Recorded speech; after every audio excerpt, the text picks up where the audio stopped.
اس کے بعد میں نے فکر فرائض تک بات کو محدود رکھا ہے، اور امام شافعی کی وجہ سے اس پورے تصور میں ایک نیا اضافہ ہوتا ہے، اس لیے جو پہلے نہیں تھا امت کے اندر لیکن امام شافعی کے بعد وہ نظر آتا ہے، اس لیے ان کا ذکر ضروری تھا۔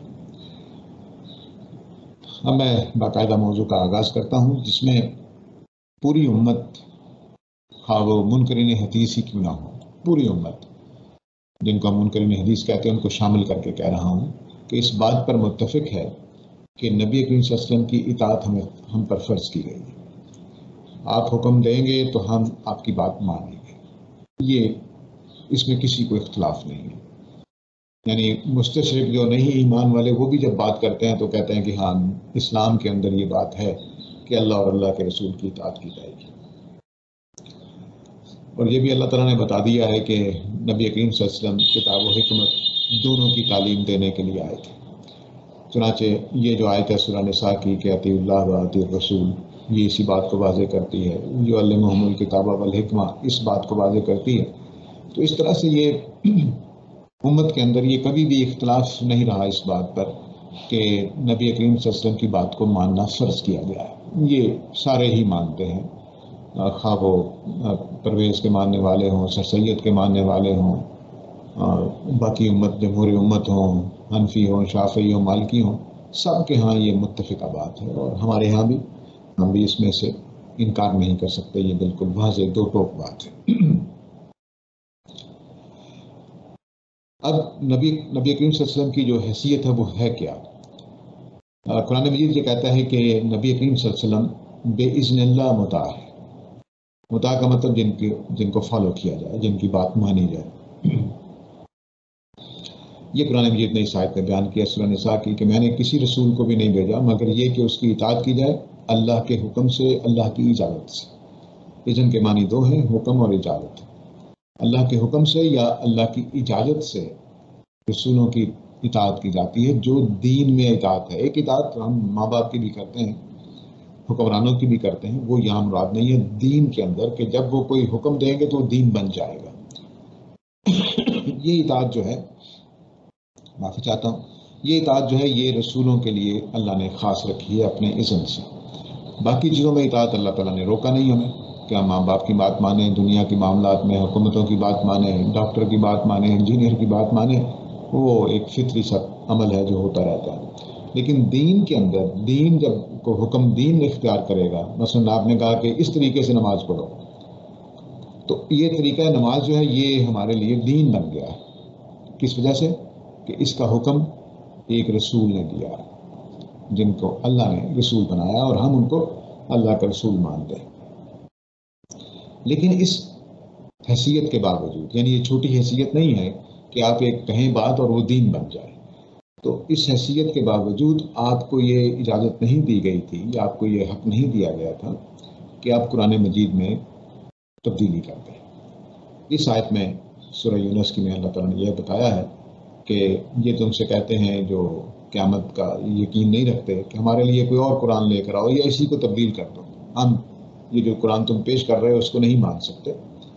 تو فرمایا کہ ان سے کہو کہ میرے لیے کوئی اختیار نہیں ہے کہ میں اپنی طرف سے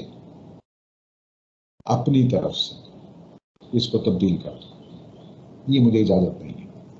یعنی قرآن کے کوئی لفظ بدل دیا جائے، کوئی آیت بدل دی جائے، کوئی ترتیب بدل دی جائے، فرمایا کہ یہ مجھے اجازت نہیں ہے۔ اس کا مطلب کیا ہوا کہ نبی کریم صلی اللہ علیہ وسلم اللہ کے حکم کے پابند تھے اور اللہ کے حکم کے خلاف نہیں جا سکتے تھے۔ چنانچہ فرمایا کہ میں تو صرف اسی چیز کی پیروی کرتا ہوں جو میری طرف وحی کی گئی ہے۔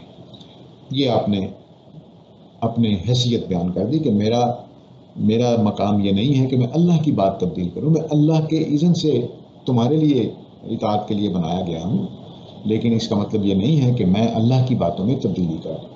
یہ واضح طور پہ اللہ تعالیٰ نے سورہ یونس کی اس آیت میں بیان فرما دیا ہے۔ اس کے بعد یہ فرمایا کہ اس کے بعد جو نتائج نکلتے ہیں اس فرمان سے، وہ جو ہیں وہ نوٹ کر لینے چاہیے کہ اس لیے ممکن نہیں ہے کہ نبی صلی اللہ علیہ وسلم کوئی ایسی بات کہیں جو اذن الہی کے خلاف۔ یہ اذن الہی جو میں نے سرکل کیا تھا، یا قرآن میں تبدیلی، یہ عبدلہ نسخ یا تخصیص کرتی ہے۔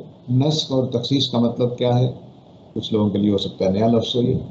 نسخ کا مطلب ہوتا ہے کہ کسی حکم کو ریپلیس کر دینا، ایبروگیٹ کر دینا، یعنی حکم پہلے اے دیا گیا تھا اور اس کے بعد حکم بی دے دیا گیا اور اس کو ریپلیس کر دیا گیا، اب بی حکم چلے گا، اس کو ہم نسخ کہتے ہیں، ایبروگیشن اور ریپلیس کرنا، ٹھیک ہے۔ یہ جو ہے یہ رسول کا حق یہاں سے پتہ چل رہا ہے کہ نہیں مل رہا کہ اللہ تعالیٰ نماز کا حکم دے اور نبی صلی اللہ علیہ وسلم کہے کہ نہیں نماز نہیں پڑھنی تم، یہ نہیں ہو سکتا، یا کوئی تبدیلی حکم میں ایسی کر دیں۔ تخصیص کا مطلب ہوتا ہے کہ یہ کیونکہ آگے بہت آنی ہے اصطلاح، تو اس لیے شروع ہی میں واضح ہو جائے تو اچھا ہے کہ مثلاً کہا گیا کہ بھئی سب لوگ آئیں، تو ہمیں سب کہا گیا ہے، سب کا مطلب تو ہے کہ پوری دنیا کے لوگ، لیکن نبی صلی اللہ علیہ وسلم آ کے فرمائے کہ نہیں سب سے مطلب صرف 5 لوگ،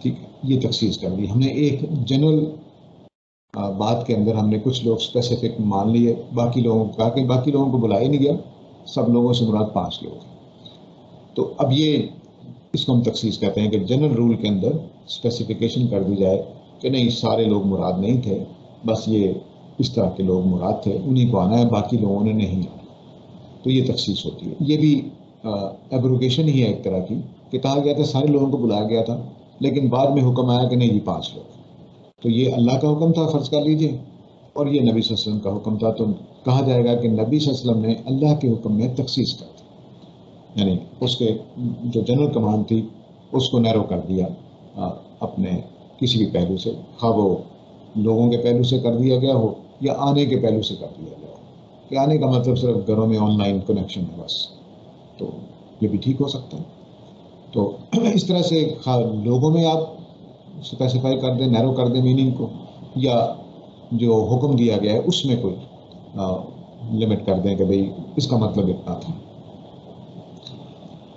چنانچہ ان 2 باتوں کی وجہ سے امت کا اس بات پر اجماع ہے کہ قرآن کے خلاف احادیث کو نہیں مانا جائے گا۔ یہ پہلا جو تعلق ہے، بنیادی تعلق، وہ یہ بنتا ہے کہ نبی کریم صلی اللہ علیہ وسلم چونکہ ایسی بات نہیں کر سکتے جو قرآن کے خلاف ہو، تو اب چونکہ حدیثیں راویوں کے ذریعے سے آئی ہیں تو امت نے یہ بات اصولی طور پر مان لی، تسلیم کر لی کہ کوئی بھی حدیث ایسی جو قرآن کے خلاف لگتی ہو وہ دراصل حدیث نہیں ہے، اس لیے ہم اس حدیث کو نہیں مانتے۔ یعنی یہ کرائیٹیرین بن گیا ایک طرح سے کہ جب بھی کوئی حدیث قرآن کے خلاف ہوگی تو وہ دراصل اللہ کے رسول کی بات ہی نہیں ہوگی، تو جو اللہ کے رسول کی بات نہیں ہوگی تو پھر ہم نہیں مانیں گے۔ تو یہ ایک اصول کے طور پر پہلے ہی بنیاد میں بات مان لی گئی کہ اللہ کے رسول ایسی بات نہیں کر سکتے جو قرآن میں تبدیلی کر دے، قرآن میں تخصیص کر دے، قرآن میں نسخ کر دے، تو اس لیے ہم کوئی حدیث نہیں مانیں گے جو اس کے خلاف جاتی ہے۔ چنانچہ مشہور ہمارے ایک اصول حدیث کے لکھنے والے ہیں خطیب بغدادی جن کو کہتے ہیں، ان کا نام ابو بکر احمد ان کا نام ہے، ابو بکر ان کی کنیت ہے، یہ کہتے ہیں کہ کوئی خبر واحد جو ہے وہ نہیں مانی جائے گی۔ اب یہ دیکھیے یہ میری آپ کی بات نہیں ہے، یہ ایک بہت بڑے محدث ہیں، ان کی بات ہے کہ کوئی بھی خبر واحد قبول نہیں کی جائے گی جب وہ عقل کے فیصلوں کے خلاف منافی ہو، عقل کے فیصلوں کے خلاف جاتی ہو، وہ نہیں مانی جائے گی۔ انہوں نے نمبر 1 عقل کو دیا، کیونکہ جس زمانے میں یہ لکھا جا رہا ہے اس زمانے میں جو عقلی فیصلے تھے ان کو سب سے زیادہ یقینی مانا جاتا ہے قرآن کی آیتوں سے بھی زیادہ، کیونکہ قرآن کی آیتوں کے بارے میں اس زمانے میں خیال یہ تھا کہ اس کی انڈرسٹینڈنگ چونکہ ضمنی ہے تو اس لیے اس کو نہیں ہم پہلا نمبر نہیں دیں گے، پہلا نمبر عقل کا ہے۔ اس کے بعد فرمایا کہ حکم القرآن ثابت المحکم، قرآن کا وہ حکم جو ثابت بھی ہو قرآن میں اور محکم بھی ہو، یعنی بالکل 2 ٹوک ہو، واضح ہو، اس کے خلاف بھی نہیں مانی جائے گی۔ تو دوسرے نمبر پہ حکم القرآن ہے۔ اس کے بعد سنہ المعلومہ ہے، یعنی وہ سنت جو ساری امت جانتی ہے، کوئی اس میں فرق نہیں ہے، اس کے خلاف بھی نہیں مانی جائے گی۔ الفعل الجاری مجرى سنہ، وہ چیز جو سنت کے طریقے پر جاری ہے اس کے خلاف بھی بات نہیں مانی جائے گی۔ یا اس کے علاوہ کوئی بھی قطعی دلیل آ جائے جو بات بتا دے کہ نہیں یہ نبی صلی اللہ علیہ وسلم کی بات نہیں ہو سکتی، وہ بھی نہیں مانی جائے گی۔ یہ 5 چیزیں ہیں جن پر یہ لوگ سمجھتے تھے کہ اگر ان کے حدیث ان کے خلاف ہو جائے تو ہم نہیں مانیں گے۔ ہمارا دائرہ چونکہ صرف یہ ہے کہ قرآن کے خلاف جب بات ہوگی تو پھر نہیں مانی جائے گی۔ تو یہ محدثین کا بھی اتفاق ہے اور ساری امت کا بھی اس پر اتفاق ہے۔ یہ پہلا تعلق ہے جو حدیث اور قرآن میں بنتا ہے کہ وہ حدیث نہیں مانی جائے گی جو حدیث قرآن کے خلاف جائے گی، البتہ قرآن کے کس بات کے خلاف؟ جو ثابت اور محکم ہوگی۔ یہ ایک ایسا دائرہ ہے جس میں پھر بہت فائدہ اٹھایا گیا اور بہت ساری چیزیں جو ہیں وہ چونکہ حکم محکم نہیں رہا، جب 2 مفسرین کا اختلاف ہو گیا تو حکم محکم نہیں رہے گا، تو اس لیے پھر وہ بہت ساری حدیثیں اس میں مان لی گئی۔ یہ تو اصولی طور پر تو یہ بات کہہ دی گئی، لیکن حقیقت ایسی ہے کہ بے شمار حدیثیں ایسی ہیں کہ جو قرآن کے خلاف لگتی ہیں۔ قرآن کے خلاف لگنے کی بات اس لیے کر رہا ہوں میں کہ ہو سکتا ہے کوئی ایسا پہلو کوئی صاحب بتا دیں کہ جس سے پتہ چلے کہ نہیں خلاف نہیں تھی۔ تو یہ عمل چلتا رہتا ہے علمی دنیا میں، تو ہمیں خلاف لگنے یعنی بظاہر ایسا لگ رہا ہے کہ یہ قرآن کی بات سے ٹکراتی ہیں، لیکن ضروری نہیں ہے کہ وہ ٹکرانے والی۔ چند مثالیں دیکھ لیجئے، پھر اس کے بعد ہم آگے بڑھیں گے۔ یہ ایک قرآن مجید نے خوف کی حالت میں نماز قصر کی کا حکم دیا ہے کہ نماز کم کر لو، اس میں سفر کا بھی بلا شبہ ذکر ہے، لیکن بعد میں کیا ہوا کہ خوف کا ایلیمنٹ جب ختم ہو گیا تو قصر تب بھی جاری رہی۔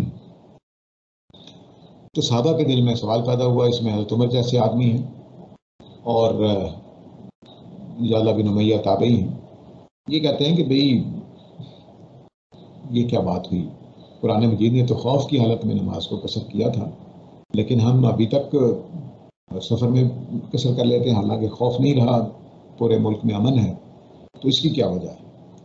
تو حضرت عمر نے ان سے کہا کہ جس پر تم حیران ہو رہے ہو اس میں میں بھی حیران ہوا تھا کہ نبی کریم صلی اللہ علیہ وسلم ایسا کیوں کر رہے ہیں۔ تو کہتے ہیں کہ حضرت عمر کہتے ہیں کہ میں نے نبی صلی اللہ علیہ وسلم سے پوچھا اس کے بارے میں، تو آپ نے بس اتنا کہا کہ بھئی اللہ تعالیٰ نے تمہارے لیے صدقہ کیا ہے، قبول کر لو۔ اس سے آپ نے کیا جواب دیا کہ بس اللہ کی طرف سے ایسا ہے، جبکہ قرآن مجید میں واضح طور پر ہے کہ یہ دونوں چیزیں اکٹھی ہیں۔ بات خالی خوف یا خالی سفر، خوف تو ہو سکتا ہے کیونکہ اس میں شرط کے طور پر اس کا ذکر کیا گیا ہے، لیکن سفر تو بس ایسا ہی ہے کہ جب تم نکلو سفر پر تو، اور اگر خوف ہو تو تم نے قصر کرنی ہے۔ تو خالی خوف تو ہو سکتا ہے قصر نماز کا سبب، لیکن سفر کیسے ہو سکتا ہے؟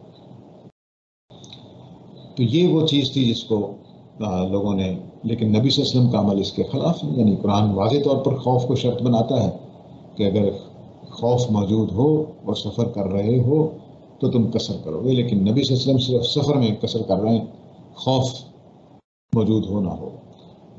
اسی طرح قرآن مجید نے ایک فہرست بیان کی ان عورتوں کی جن سے شادی ہو سکتی ہے، اس میں رضائی رشتے جب بیان کیے جو دودھ پینے سے قائم ہوتے ہیں، تو اس میں صرف والدہ اور رضائی بہن کا ذکر کیا گیا، یعنی اگر ایک خاتون نے دودھ پلایا ہے کسی دوسرے بچے کو، فرض کر لیجیے بی ہے، اس کے اپنے بچے وہ سی اور ڈی ہیں اور یہ دونوں لڑکیاں ہیں، تو اس بی کے لیے حالانکہ یہ اس کے والدین کوئی اور ہیں، لیکن اور اس کا شوہر بھی کوئی اور ہے،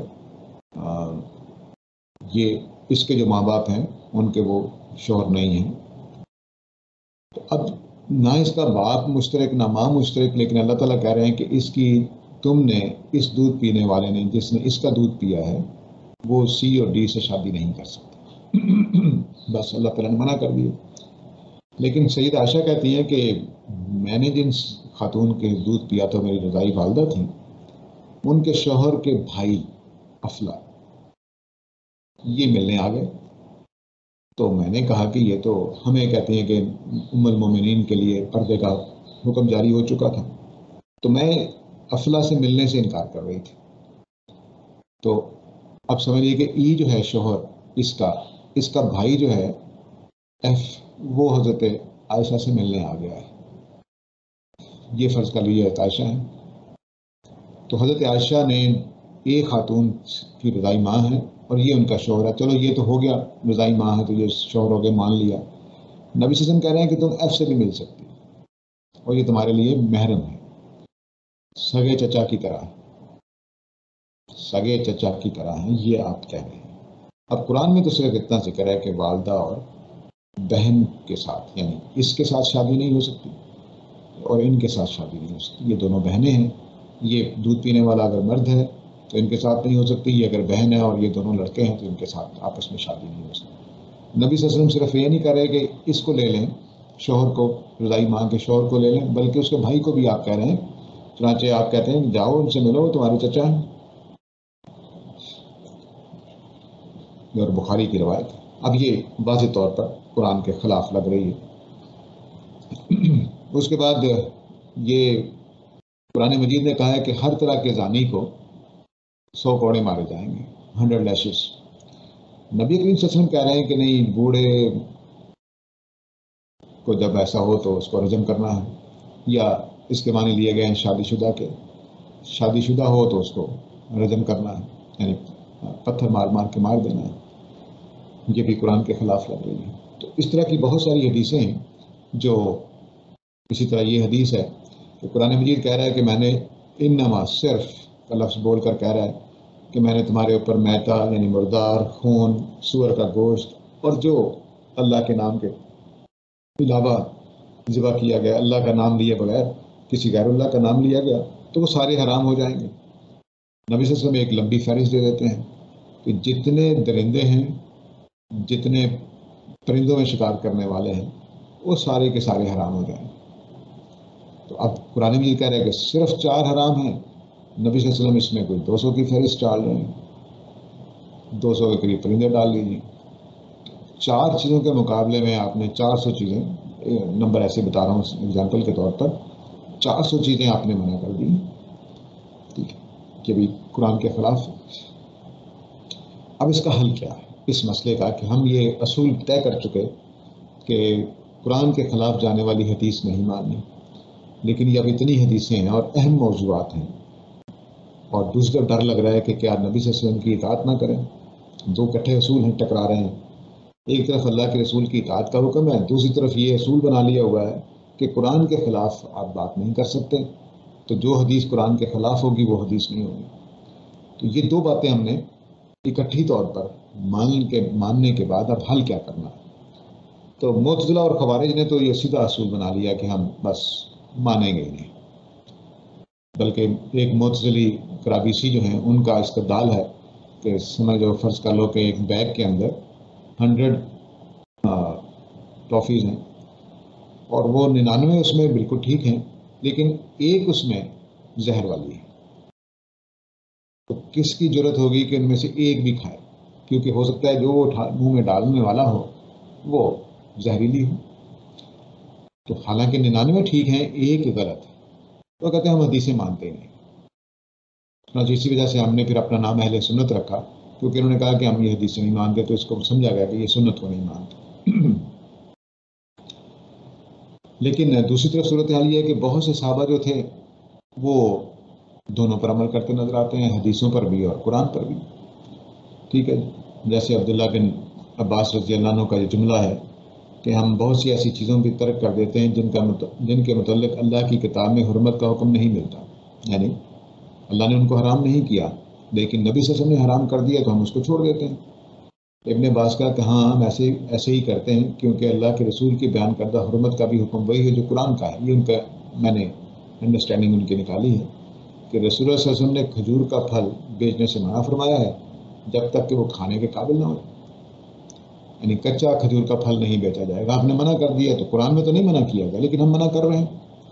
تو یہ انہوں نے بتایا کہ ہم نبی صلی اللہ علیہ وسلم کی بات کو بھی اطاعت کے ویسے ہی قابل سمجھتے ہیں جیسے ہم قرآن کو سمجھتے ہیں، کوئی فرق نہیں کرتے۔ تو اب صحابہ کے اندر یہ چیز موجود ہے اور وہ صاف لفظوں میں کہہ رہے ہیں کہ قرآن میں ہمیں حکم نہیں ملتا لیکن ہم مان رہے ہیں۔ اسی طرح عبداللہ بن عمر کا قصر نماز کے بارے میں ہے کہ محمد صلی اللہ علیہ وسلم کا، اللہ تعالیٰ نے محمد صلی اللہ علیہ وسلم کو بھیجا تو ہمیں کسی بات کا علم نہیں تھا، یعنی ہم نے جو کچھ سیکھا آپ ہی سے سیکھا، اس لیے ہم تو ویسے ہی کرتے ہیں جیسے ہم نے محمد صلی اللہ علیہ وسلم کو کرتے دیکھا۔ یعنی قصر نماز میں ہم کیا کرتے ہیں نبی صلی اللہ علیہ وسلم نے چونکہ سفر میں کر دی تو ہم بھی کر رہے ہیں، حالانکہ قرآن کے لگ رہا ہے کہ قرآن کے خلاف ہے۔ تو صحابہ کے ہاں یہ ٹرینڈ واضح طور پر موجود ہے کہ وہ نبی صلی اللہ علیہ وسلم کی بات کو بھی ویسے ہی لے رہے ہیں جیسے قرآن کی بات لے رہے ہیں، اور ٹکراؤ کے باوجود لے رہے ہیں۔ یعنی یہاں پر نظر آ رہا ہے کہ قصر نماز میں یہاں تو خاموشی ہے، اس میں قرآن نے خاموش ہے تو اس لیے خلاف تو نہیں ہوا، لیکن ایک نئی چیز بتا دی۔ اور یہاں یہ ہے کہ خلاف بھی ہو رہا ہے قصر کی نماز کا معاملہ، لیکن وہ کہتے ہیں کہ جس طرح نبی صلی اللہ علیہ وسلم نے کیا ویسے ہم نے کر دیا۔ لیکن اس کے ساتھ ہی یہی صحابہ بعض حدیثوں کا انکار کرتے نظر آتے ہیں، اسی وجہ سے کہ وہ قرآن سے ٹکراتی ہیں یا کسی اصول سے ٹکراتی ہیں۔ جیسے سیدہ عائشہ رضی اللہ عنہ جو ہے وہ چولہے پر پکی چیز سے وضو ٹوٹنے والی حدیث کو نہیں مانا۔ وہ کہتی ہیں کہ میں تو نبی صلی اللہ علیہ وسلم کو پانی گرم کر کے دیتی تھی، وضو کرتے تھے گرم پانی سے، تو وہ چولہے پر گرم کیا جاتا ہے، تو چولہے پر پکی چیز سے وضو ٹوٹ جائے یہ کیسے ہو سکتا ہے؟ اگر چولہے پر پکے پانی سے وضو ہو سکتا ہے تو نہیں مانا انہوں نے اس حدیث کو۔ اسی طرح ابو ہریرہ، یہ دونوں ابو ہریرہ رضی اللہ عنہ کی روایتیں ہیں کہ گدھے اور عورت کے نمازی کے آگے سے گزرنے سے نماز ٹوٹ جاتی ہے۔ تو سیدہ عائشہ نے کہا کہ تم نے یہ کیا کر دیا ہے، ہمیں جانوروں سے ملا دیا۔ انہوں نے صرف عقلی اصول پر اس کو نہیں مانا، تم نے ہمیں جانوروں کے ساتھ ملا دیا، یہ نہیں ہو سکتا۔ اس کے بعد حضرت عمر نے ابو سعید خدری جو ہیں وہ آئے آپ کے پاس، آپ نے ان کو کہا تھا کہ تم عصر کے بعد آنا، تو وہ عصر کے بعد تشریف لائے، دروازہ کھٹکھٹایا، 3 دفعہ واپس چلے گئے۔ حضرت عمر نے بلا بھیجا کہ واپس کیوں چلے گئے؟ انہوں نے کہا کہ میں نے نبی صلی اللہ علیہ وسلم سے سنا ہے کہ 3 دفعہ دروازہ کھٹکھٹاؤ تو جواب نہ آئے تو واپس چلے جاؤ۔ انہوں نے کہا میں نہیں مانوں گا، گواہ لے کر آؤ۔ تو خالی صحابی سے روایت نہیں مانی انہوں نے، گواہی کے بعد مان لی۔ پتہ نہیں مانی کہ نہیں مانی، لیکن اس کو سزا نہیں دی ان کو۔ حضرت عمر کہا کرتے تھے کہ میت کے رونے سے نبی صلی اللہ علیہ وسلم نے فرمایا کہ میت کو عذاب ہوتا ہے۔ سیدہ عائشہ نے کہا کہ لا تزر وازرۃ وزر اخری، قرآن کی آیت پڑھی اور کہا کہ یہ نہیں مانوں گی میں روایت۔ حضرت عمر کو سننے میں غلطی لگی اور رسولی جملہ بولا کہ انما السمع یخطی، کان جو ہے سننے میں غلطی کر جاتے ہیں۔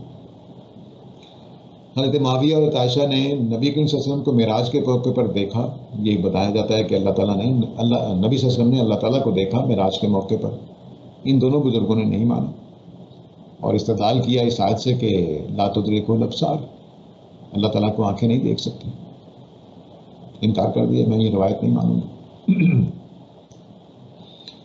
اسی طرح حضرت عمر نے فاطمہ بنت قیس کو تیسری طلاق کے بعد گھر سے نکالنے کا حکم دیا گیا۔ قرآن میں یہ حکم ہے کہ طلاق یافتہ کو گھر میں رہنے دیا جائے گا۔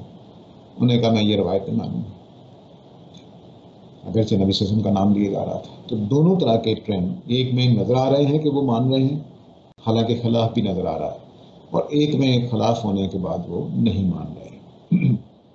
اب امام شافعی آتے ہیں، ان کے زمانے میں ہر طرف مسئلہ پھیلا ہوا ہے، حدیث کے منوانے والے بھی لوگ پیدا ہو چکے ہیں، حدیث کا انکار کرنے والے بھی، خوارج بھی، روافظ بھی، سب طرح کے لوگ موجود ہیں۔ تو انہوں نے ایک سلوشن دینے کی کوشش کی ہے، وہ سلوشن اب ہم سمجھنے کی کوشش کریں گے۔ پہلی بات انہوں نے یہ کہی کہ اللہ تعالیٰ کی طرف سے نبی صلی اللہ علیہ وسلم جو کچھ بھی کہتے ہیں وہ وحی کے ذریعے کہتے ہیں، یعنی قرآن بھی وحی ہے اور حدیث بھی وحی۔ یہ بہت اہم بات ہے، اس کے بعد ابھی تک ہم اس اصول سے نہیں نکلے۔ وحی کی ایک قسم وہ ہے جس کی تلاوت کی جاتی ہے، اور ایک قسم وہ ہے جو رسول اللہ علیہ وسلم پر نازل کی جاتی تھی اور اس کی روشنی میں آپ حکم احکام فرماتے تھے۔ یعنی تلاوت کی جاتی تھی یہ قرآن کا حصہ ہو گئی، اور جس کی تلاوت نہیں کی جاتی لیکن آپ حکم اس سے لیتے تھے وہ حدیث ہو گئی۔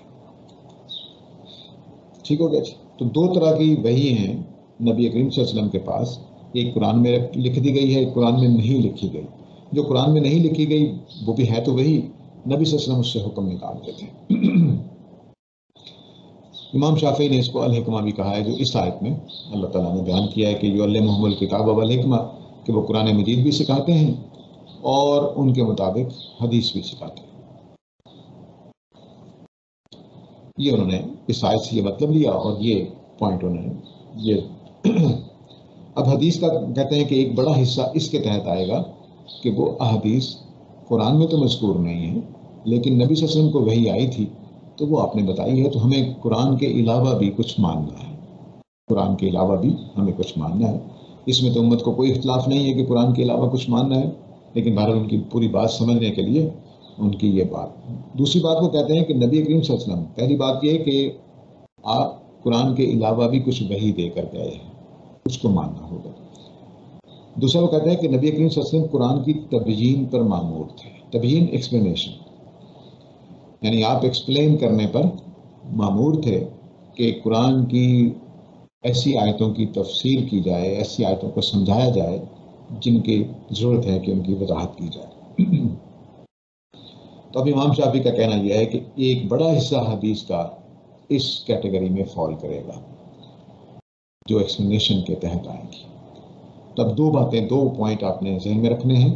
امام شافعی کا پوائنٹ نمبر 1 یہ ہے کہ نبی کریم صلی اللہ علیہ وسلم پر وحی آتی تھی، قرآن بھی ایک وحی ہے اور حدیث بھی ایک وحی ہے، تو یہ سارا کچھ وحی ہے، اس لیے ماننا پڑے گا.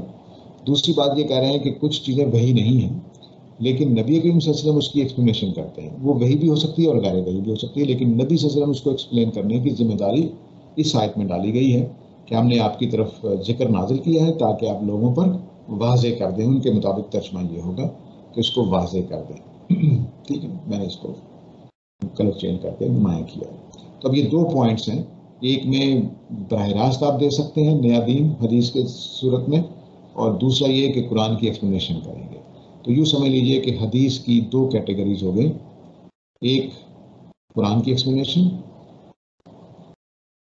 اور دوسری نیا دین جس میں قرآن خاموش ہے.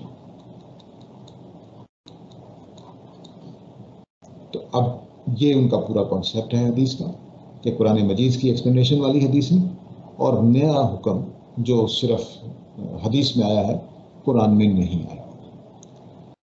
تو جہاں قرآن خاموش ہے وہاں آپ نیا حکم دے سکتے ہیں. اس کی آپ مثال لے سکتے ہیں ختنے کی، داڑھی رکھنے کی، عقیقہ کرنے کی. قرآن میں حکم نہیں ہے لیکن حدیث دے رہی ہے. لیکن بہت ساری حدیثیں قرآن کی ایکسپلینیشن میں آئیں گی، جیسے آگے چل کر وہ ہم کچھ مثالوں سے واضح کریں گے. اب جو پہلا حصہ ہے اس میں تو امت کو کوئی مسئلہ نہیں ہے کہ ٹھیک ہے نبی صلی اللہ علیہ وسلم نیا دین بھی دیتے ہیں، وہ ہم قبول کریں گے. ساری امت اس بات پر متفق ہے. بس ثبوت کا مسئلہ رہ جاتا ہے کہ یہ ثابت ہوا کہ نہیں ثابت ہوا. تو 2 دائروں میں اب ہم نے لے کر چلنا ہے ساری بات کو. ایک وہ دائرہ ہے جس میں قرآن خاموش ہے اور حدیث کی بنیاد پر نبی صلی اللہ علیہ وسلم نے نیا دین دے دیا ہے، اور دوسرا حصہ وہ ہے کہ قرآن خاموش نہیں ہے، نبی صلی اللہ علیہ وسلم اس کی وضاحت کر رہے ہیں یا اس کی ایکسپلینیشن دے رہے ہیں. یہ حدیث کے 2 حصے امام شافعی کے نزدیک 2 بڑی کیٹیگریز بن جاتی ہیں. اب تبیین کے نظریہ جو ہے یہ بہت ہی اہم ہے. جو ایکسپلینیشن کا تصور ہے، اگر امام شافعی کا وہ سمجھ نہ آئے تو بہت ساری حدیثیں چھوڑنی پڑیں گی. انہوں نے ان حدیثوں کو سیٹ کرنے کے لیے جو قرآن کے خلاف لگ رہی تھی، تبیین کا ایک نیا کانسیپٹ دیا جو اس وقت تقریباً جمہور امت مان رہے ہیں، تمام علماء اس کو مان رہے ہیں. تبیین کا نظریہ. تبیین کا نظریہ اس کو ہم ان کے اپنی زبان میں تبیین نہیں ہے، وہ البیان کہتے ہیں.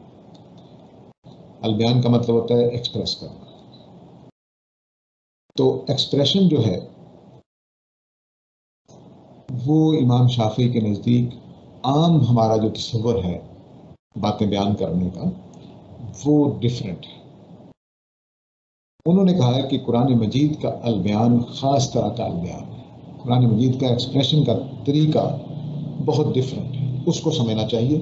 اور پھر اس کے لیے انہوں نے اپنی کتاب الرسالہ میں بہت اہم بحثیں کی ہیں اور بہت نازک، بہت لطیف قسم کی بحثیں ہیں، اور ان کی ذہانت کا پتہ چلتا ہے اس سے. وہ یہ کہتے ہیں کہ اب یہ کس لیے ہے؟ اختلافات کو ظاہر کرنے کے لیے. یعنی یہ اس دائرے میں بات نہیں کر رہے ہیں جہاں قرآن خاموش ہے اور نیا دین آ گیا، وہاں تو کوئی مسئلہ نہیں، ٹکراؤ ہو ہی نہیں رہا. جہاں اختلاف پیدا ہو رہا ہے قرآن اور حدیث کے درمیان، اس کو زائل کرنے کے لیے، اس کو ریموو کرنے کے لیے وہ یہ تصور دے رہے ہیں تبیین کا کہ تبیین ہوتی کیا ہے، ایکسپلین کرنا ہوتا کیا ہے. تو پہلے انہوں نے البیان سمجھایا، اس کے نتیجے میں پھر ایکسپلینیشن بتایا. قرآن ان کا پہلا پوائنٹ یہ ہے تبیین کو سمجھاتے ہوئے کہ قرآن مجید مجمل ہے، اس لیے نبی کریم صلی اللہ علیہ وسلم کو اس کی تفصیل دینی پڑتی ہے. مجمل، مختصر، اور نبی صلی اللہ علیہ وسلم کو اس کی تفصیل دینی پڑتی ہے. قرآن نے کہا نماز قائم کرو، یہ مجمل حکم دے دیا. اور نبی صلی اللہ علیہ وسلم نے کیا بتایا؟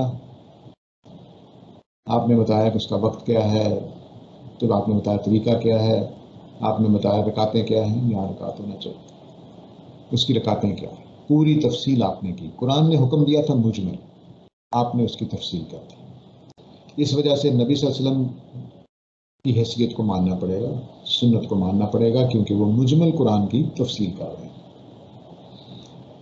دوسری بات انہوں نے کہی کہ متکلم عام بات کرتا ہے، یہاں میں نے متکلم کا لفظ اس لیے بولا کہ یہ قاعدہ عموماً بھی ٹھیک ہے، ہماری کتابوں کے بارے میں بھی، ہماری باتوں کے بارے میں بھی، اس لیے میں نے متکلم یہاں ڈول دیا، ورنہ قرآن لکھنا چاہیے تھا۔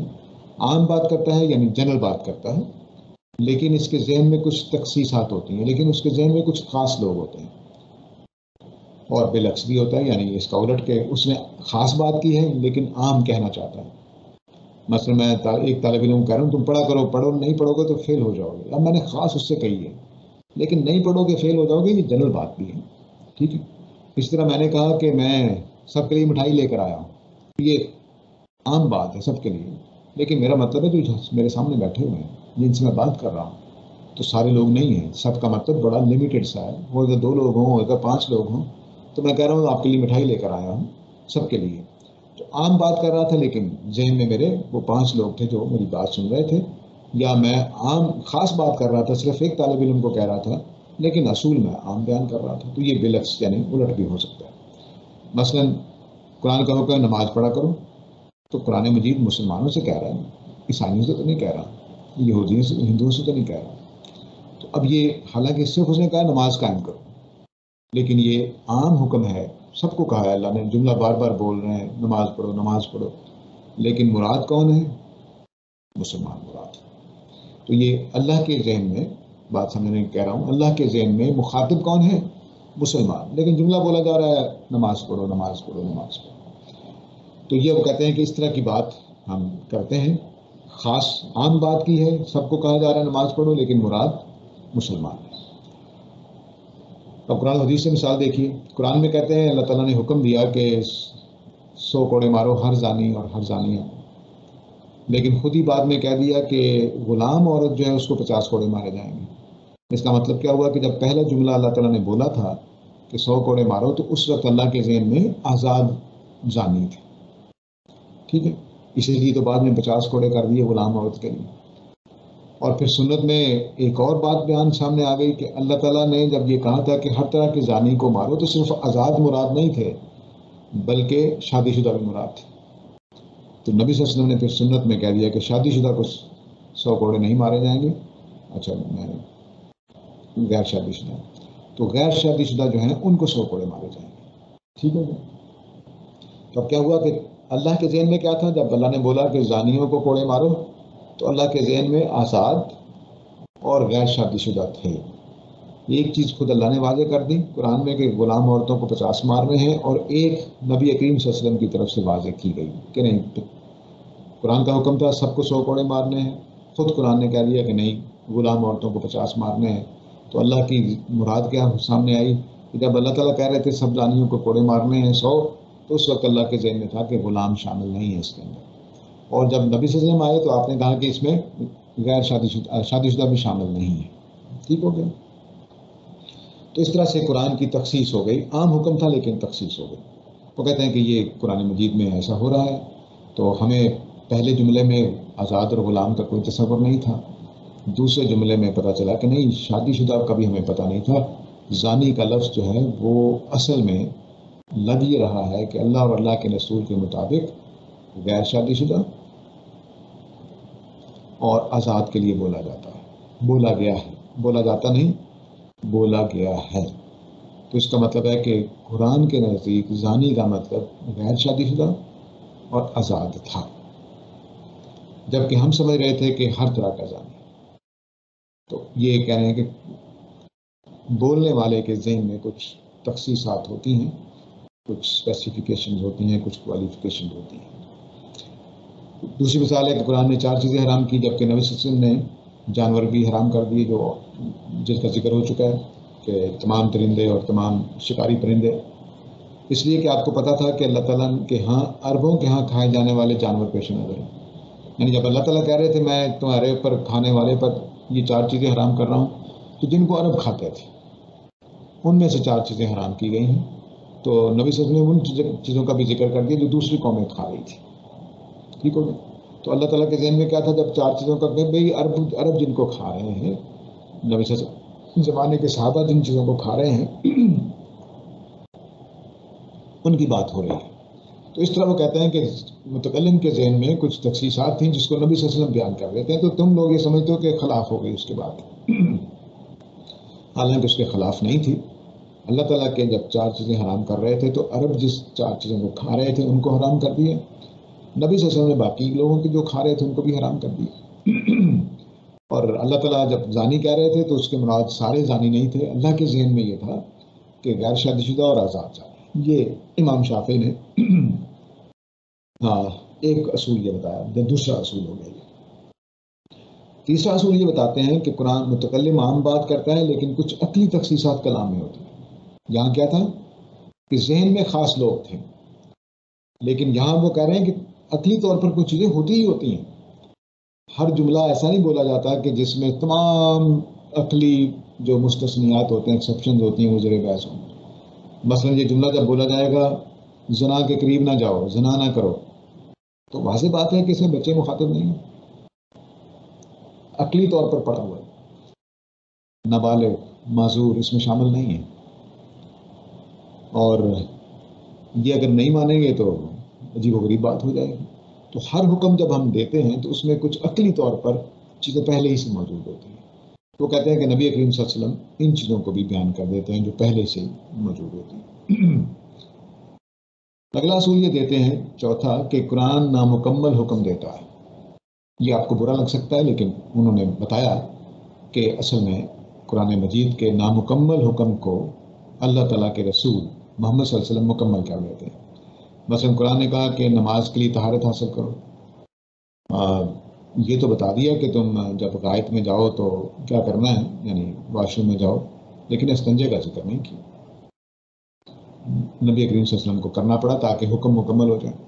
اب نماز کی طہارت صرف وضو سے نہیں ہوتی بلکہ استنجے سے بھی ہوتی. ٹھیک ہے. تو استنجا اگر نہیں کیا ہوا تو آپ جتنا مرضی وضو کر لیں، نماز نہیں پڑھ سکتے آپ. تو اس سے مطلب یہ ہوا کہ قرآن نے حکم تو دیا نماز کی طہارت حاصل کرنے کا، لیکن مکمل نہیں دیا. تو اللہ تعالیٰ کے رسول نے اس کو مکمل کر دیا. اس طرح قرآن نے وضو کا پورا طریقہ بتایا ہے لیکن ناک کی صفائی اور کلی کا ذکر نہیں کیا. تو نبی کریم صلی اللہ علیہ وسلم اس حکم کو مکمل کرتے ہیں کہ وضو تب تک نہیں ہوگا جب تم کلی نہیں کرو گے اور ناک کی صفائی نہیں کرو گے. یہ انہوں نے چوتھا اصول دیا. یہ کیا ہے کہ تبیین کیا ہو رہی ہے، یعنی نبی صلی اللہ علیہ وسلم اللہ کے ذہن کو پڑھتے ہیں وحی کے ذریعے سے جو حدیث میں آتی ہے ان کو کہ مراد یہ تھی وہ بتا دیتے ہیں. اللہ تعالیٰ کے ہاں عقلی کچھ تخصیصات پہلے سے ہوتی ہیں، ان کو نبی صلی اللہ علیہ وسلم پہچان لیتے ہیں، ان کا ذکر کر دیتے ہیں. اور قرآن مجید نامکمل حکم دے دیتا ہے تاکہ اللہ کا رسول حدیث کی وحی والی روشنی میں وہ حکم مکمل کر دے.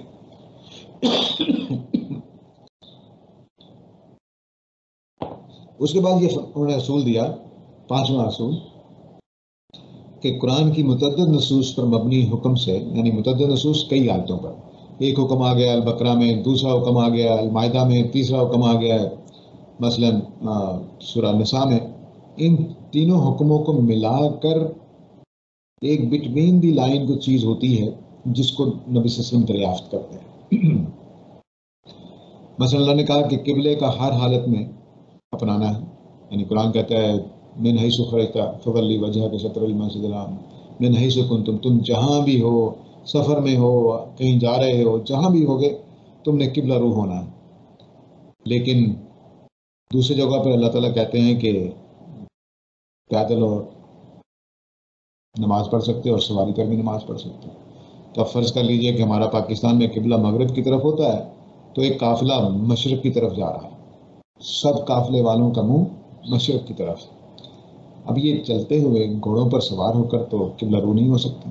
تو کہتے ہیں کہ وہاں جو عقلی کہہ رہے تھے نا عقلی تخصیصات ہوتی ہیں، تو مسافر جو گھوڑے پر بیٹھ کر قافلے کے ساتھ جا رہا ہے اس کے لیے عقلی طور پر ناممکن ہے کہ وہ قبلہ رو ہو جائے. ٹھیک ہے. اب اگر ممکن نہیں ہے تو اس کا مطلب ہے کہ اسے گھوڑے پر اپنے نماز پڑھتے ہوئے قبلہ کرنے کی اللہ تعالیٰ نے روک دیا۔ اس سے معلوم ہوا کہ اللہ تعالیٰ عقلی تخصیص سامنے رکھتے ہوئے کہہ رہے ہیں کہ جہاں بھی ہو قبلے کی طرف رخ کر کے نماز پڑھنی ہے، لیکن نبی صلی اللہ علیہ وسلم نے پیدل اور سوار والے حکم سے یہ نتیجہ نکالا کہ سفر میں قبلہ رو ہونا ضروری نہیں ہے، چنانچہ آپ نے ایسی ہی نمازیں پڑھی ہیں سفر میں کہ قبلہ رو نہیں ہوئے۔ ایک اور مثال دیکھیے کہ کافر کو مومن قتل کرے تو قصاص نہیں ہے، کافر کو مومن قتل کر دے تو قصاص نہیں لیا جائے گا۔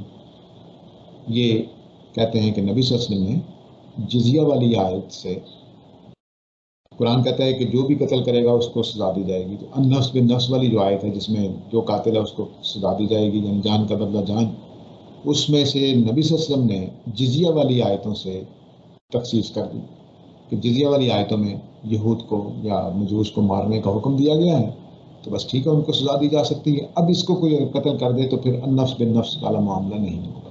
تو اس طرح سے دو آیتوں کو ملا کر وہ ایک بیچ میں سے ایک بات نکالتے ہیں کہ یہ نبی صلی اللہ علیہ وسلم نے سمجھا تو اس وجہ سے نبی صلی اللہ علیہ وسلم نے یہ عمل کر دیا۔ چھٹا اصول وہ یہ بتاتے ہیں کہ قرآن بات واضح نہیں کرتا، احتمالات چھوڑ دیتا ہے، یہ مطلب بھی ہو سکتا ہے، یہ مطلب بھی ہو سکتا ہے۔ احتمال کا مطلب ہوتا ہے کہ ایک ہی وقت میں دو تین مطلب نکل رہے ہوں اور کسی طرف بھی ہم واضح طور پر نہ جا رہے ہیں۔ جیسے قرآن یہ تو کہتا ہے کہ کوہنیوں تک دھو، وضو میں کہتا ہے اللہ تعالیٰ کہ یہاں سے یہاں تک ہاتھ دھو دو، لیکن یہ احتمال چھوڑ دیتا ہے کہ کوہنیاں شامل ہیں کہ نہیں ہیں، حدیث کہتی ہے کہ شامل ہے، ٹھیک ہے، تو اب احتمال چھوڑ دیا اللہ تعالیٰ نے کہ کوہنیوں تک، یعنی جیسے ہم چھٹیاں کرتے ہیں کہ بھئی جمعے تک سکول بند رہے گا، تو جمعے والے دن بھی بند رہے گا کہ نہیں بند رہے گا، تو یہ اب سوال پیدا ہو جاتا ہے۔ تو امام شافعی کہتے ہیں کہ نبی صلی اللہ علیہ وسلم نے دوسرے احتمال کو کہ بھئی کوہنیاں بھی دھونی ہیں، ٹخنے بھی دھونے ہیں، یہ اللہ تعالیٰ نے نہیں بتایا تھا، نبی صلی اللہ علیہ وسلم نے بتا دیا۔ قرآن مجید میں شریعت کے بہت سے پہلو مسکوت عنہ ہیں، یعنی جن کے بارے میں خاموشی اختیار کی گئی ہے، اور لیکن ان کا بتانا اللہ تعالیٰ کے پیش نظر بھی تھا، وہ نبی کریم صلی اللہ علیہ وسلم بتا دیتے ہیں۔ تو اس کی مثال کیا ہے کہ اللہ تعالیٰ نے کہا ہے کہ ایک ہی وقت میں دو سگی بہنوں سے شادی نہیں ہو سکتی، ایک آدمی ایک ہی وقت میں دو سگی بہنوں کے ساتھ شادی نہیں کر سکتا، یہ قرآن نے ذکر کر دیا۔ لیکن نبی کریم صلی اللہ علیہ وسلم کیا کہتے ہیں کہ پھوپھی اور بھتیجی اور خالہ اور بھانجی کو بھی نہیں کر سکتے۔ تو کہہ رہے ہیں کہ اس میں اللہ تعالیٰ نے خاموشی اختیار کی تھی پھوپھی اور بھتیجی اور خالہ اور بھانجی کے بارے میں، یعنی یہ بھی بہن کی جگہ پہ آ گئی، یہ بہن کی جگہ پہ، تو اللہ نے پھوپھی اور بھتیجی کو ماں اور بہن کی جگہ، بہن کی جگہ کر دیا، تو نبی کے وسلم کو بیان کر دیا جو اللہ نے خاموشی اختیار کی تھی، لیکن اللہ تعالیٰ بیان کرنا چاہتے تھے، قرآن میں کسی وجہ سے مختصر ذکر کیا گیا، تو اللہ تعالیٰ کے رسول نے ان کو بتا دیا کہ ان کو بھی آپ اکٹھا نہیں کر سکتے، ان کو بھی آپ اکٹھا نہیں کر سکتے کہ پھوپھی اور اس کی بھتیجی اور خالہ اور اس کی بھانجی، ان کو ہم شادی میں اکٹھا نہیں کر سکتے۔ تو یہ امام شافعی کا نظریہ تبیین ہے کہ اصل میں کئی پہلو ہیں قرآن مجید میں، یہ بھی ہے کہ قرآن مجمل کلام کرتا ہے، نبی صلی اللہ علیہ وسلم کو تفصیل کرنی پڑتی ہے، اللہ تعالیٰ کے ذہن میں کچھ تخصیصات ہوتی ہیں جس کو نبی صلی اللہ علیہ وسلم بیان کر دیتے ہیں، متکلم کے بات جب کرتا ہے تو کچھ عقلی تخصیصات ہمیشہ ہوتی ہیں، نبی صلی اللہ علیہ وسلم اس کو سامنے رکھ کر بات کر لیتے ہیں۔ قرآن مجید نامکمل حکم دیتا ہے، اللہ کے رسول اس کو مکمل کر دیتے ہیں۔ قرآن مجید اور بہت ساری آیتوں میں ایک بات کرتا ہے تو نبی صلی اللہ علیہ وسلم اس کے بٹوین دی لائن جو بات ہوتی ہے اس کو پڑھ کے یہاں حکم دے دیتے ہیں، اور قرآن مجید احتمالات چھوڑ دیتا ہے، نبی صلی اللہ علیہ وسلم نے احتمالات کو بات کرتے ہیں۔ قرآن مجید آدھی شریعت بیان کرتا ہے، آدھی خاموشی اختیار کر لیتا ہے، تو نبی کریم صلی اللہ علیہ وسلم اس کو بیان کر دیتے ہیں۔ اس طرح کے بہت اور بھی اصول ہیں، لیکن میں نے چند کو سامنے رکھا تاکہ آپ بیسک آئیڈیا کو سمجھ جائیں کہ عام جو وضاحت تھی وہ یہ کہ ان لفظوں کے معنی بیان کیے جاتے ہیں، ان کی وضاحت ہوتی ہے۔ امام شافعی کہتے ہیں کہ یہ تبیین نہیں ہے، تبیین یہ ہے کہ آپ اپنی طرف سے بھی تفصیل کر سکتے ہیں، آپ اپنی طرف سے بھی کمی پوری کر سکتے ہیں حکم کے اندر، آپ اپنی طرف سے بھی کوئی مسکوت عنہ بات جو ہے وہ بیان کر سکتے ہیں. آپ اپنی طرف سے کوئی بیچ کی بات نکال کر اس کی بنیاد پر، ہماری فقہ میں اس کو علت کہا جاتا ہے، کاز، کہ جو وجہ جس وجہ سے وہ حکم دیا جا رہا ہے اس کو نکال کر آپ نیا حکم دے سکتے ہیں. یہ ساری کی ساری انہوں نے 6 اصول جو بیان کیے، یہ 6 اصول آپ کو تبیین کا معنی بدل دیتے ہیں. وضاحت عام طور سے انہی لفظوں کی وضاحت ہوتی ہے، لیکن امام شافعی کہتے ہیں کہ یہ 6 پہلوؤں سے بات کرنا بھی وضاحت ہوگی. حالانکہ نماز قائم کرو کی وضاحت یہ نہیں ہے کہ 5 نمازیں ہوتی ہیں، لیکن وہ کہتے ہیں یہ بھی وضاحت ہے، یہ بھی ایکسپلینیشن ہے. اور جب قرآن کہتا ہے کہ یہ تو خیر عقلی تخصیصات ٹھیک ہے، قرآن نامکمل حکم دیتا ہے، وہ کہتا ہے کہ طہارت حاصل کرو، تو استنجا اس میں شامل تھا لیکن قرآن نے بیان نہیں کیا، یہ بھی اس کی وضاحت ہے. استنجے کا ذکر نہیں ہے قرآن میں، لیکن وضاحت ہے قرآن کی کہ استنجا بھی شامل ہے. ناک کی صفائی کا ذکر ہی نہیں ہے قرآن میں، لیکن وضاحت میں شامل ہے کہ آپ یہ ذکر کا اضافہ کریں گے. تو یہ تبیین انہوں نے نئی تخلیق کی تاکہ وہ حدیثیں جو خلاف جا رہی تھی قرآن کے، ان کو جسٹیفائی کیا جا سکے، ان کو ایڈجسٹ کیا جا سکے. اب یہ اصول جس میں نے وضاحت کرنے کی کوشش کی کہ یہ وضاحت ہوتی نہیں ہے، لیکن انہوں نے اس کو وضاحت بنا دیا، اور اس کے بعد پوری امت اسی تبیین کو مانتی ہے. چنانچہ آپ حنفیوں کی کتابیں پڑھ لیں، آپ شوافی کی کتابیں پڑھ لیں، آپ اہل حدیث کی کتابیں پڑھ لیں، وہ کہتے ہیں کہ نماز کے حکم کی وضاحت ہے نبی صلی اللہ علیہ وسلم کی سنت، کہ آپ نے 5 نمازیں پڑھی ہیں، ان کی رکعتیں یہ تھیں، کتنی رکعتیں فرض ہیں، کتنی نفل ہیں، یہ آپ بتاتے ہیں. تو یہ اصل نماز کی اقیم الصلاۃ والی آیت کی آپ تفصیل کر رہے ہیں، اس کی تبیین کر رہے ہیں، وضاحت کر رہے ہیں.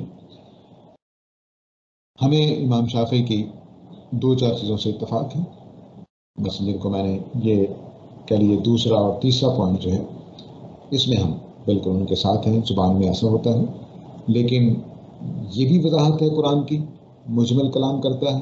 نہیں، یہ وضاحت نہیں ہے. کیا یہ بھی وضاحت ہے کہ قرآن نامکمل حکم دیتا ہے؟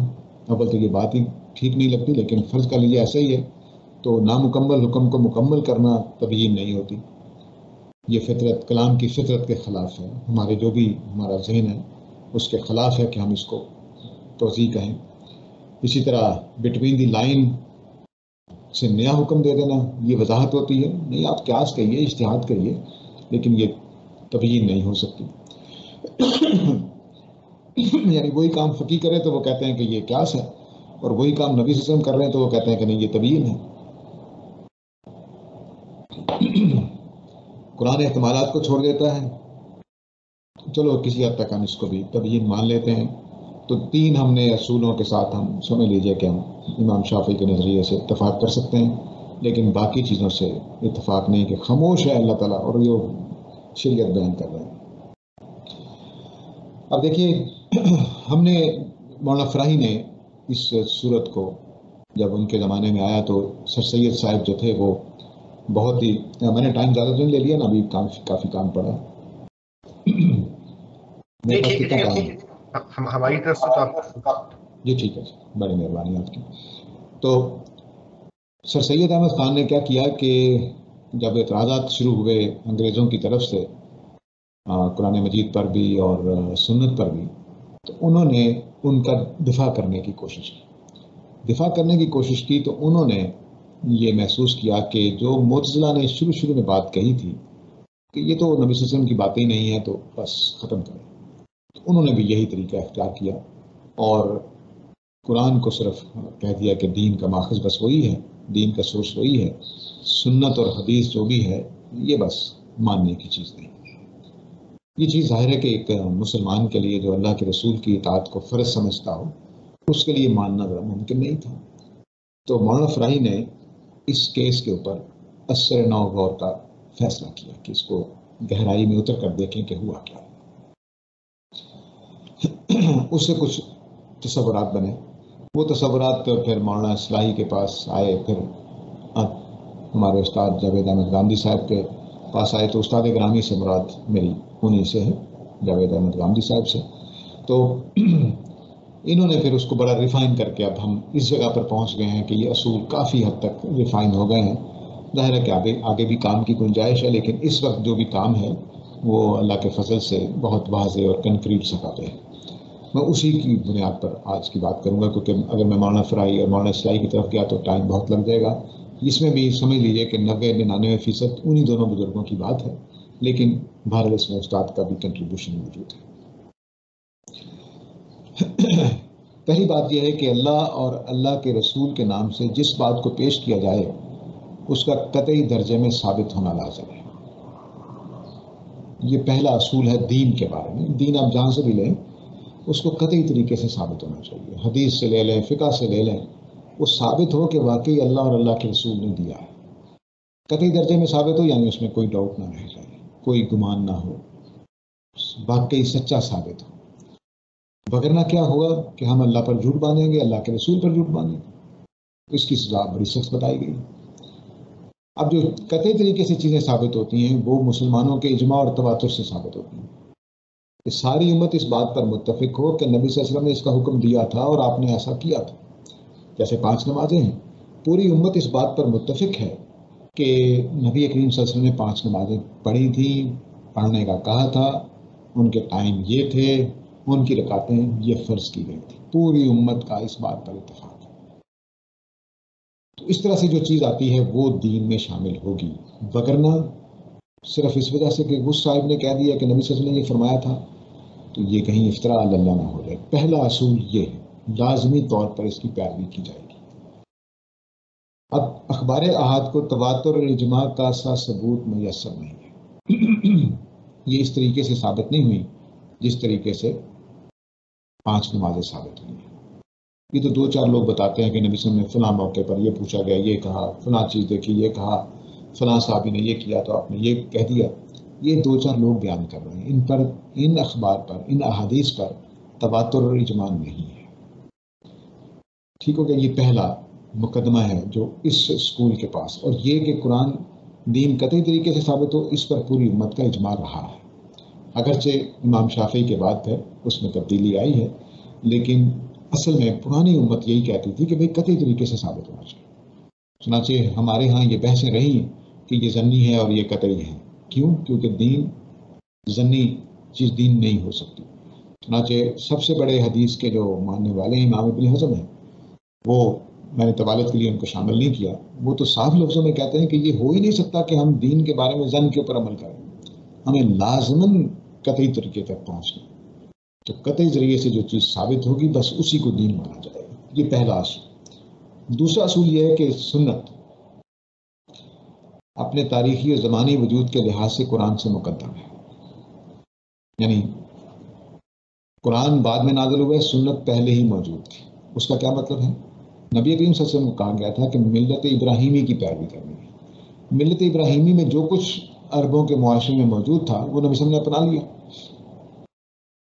تو ایسا ہی ہے جیسے آج اگر کوئی نبوت ختم ہو چکی ہے لیکن اگر کسی نبی نے آنا ہو تو آج آ کر کہے کہ بھئی تم ٹھیک ہے سارے دین پہ عمل کرتے رہو، بس یہ 2-4 چیزیں ٹھیک کر لو، تم نے غلط کر لی ہوئی. جیسے مثلا وہ کہے کہ طلاق، 3 طلاقوں والے کیس میں اللہ کی مراد یہ ہے تو تم جو باقی پرانی چیزیں چھوڑ دو، بس 3 طلاقیں یہ ہوتی ہیں. وہ ایک نئی بات کہہ دے گا کیونکہ یہاں ہمارے یہاں اختلاف ہے، غلطیاں ہو رہی ہیں. اس طرح کی چیزوں میں وہ وضاحت کرے گا. باقی نماز ہم صحیح پڑھ رہے ہو گے گا، ہاں نماز پڑھتے رہو، کوئی مسئلہ نہیں، ٹھیک ہے یہی طریقہ ہے. تو سنت پہلے ہوئی، اب نئی وحی آنے والی.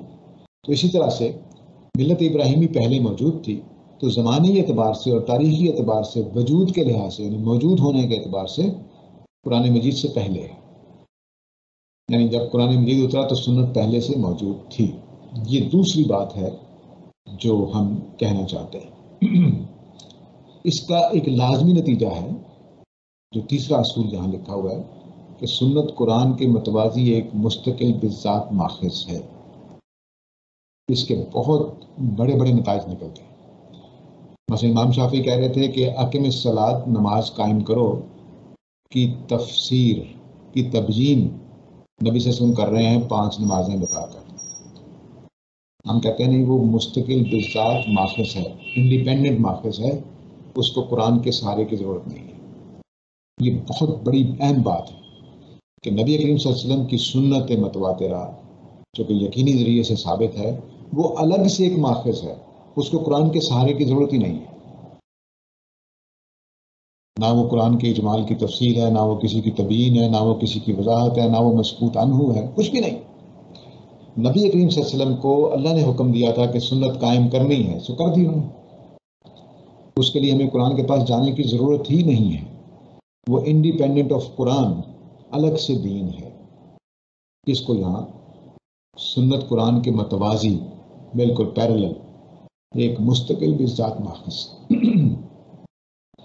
قرآن کے اس کے سہارے کی ضرورت نہیں ہے۔ مثلا ختنے کا ذکر ہو نہ ہو، استنجے کا ذکر ہو نہ ہو، ہم نے کرنا ہی کرنا ہے۔ 5 نمازوں کا ذکر ہو نہ ہو، ہم نے پڑھنی ہے، کیونکہ وہ سنت سے الگ سے ہمیں دین دیا گیا ہے۔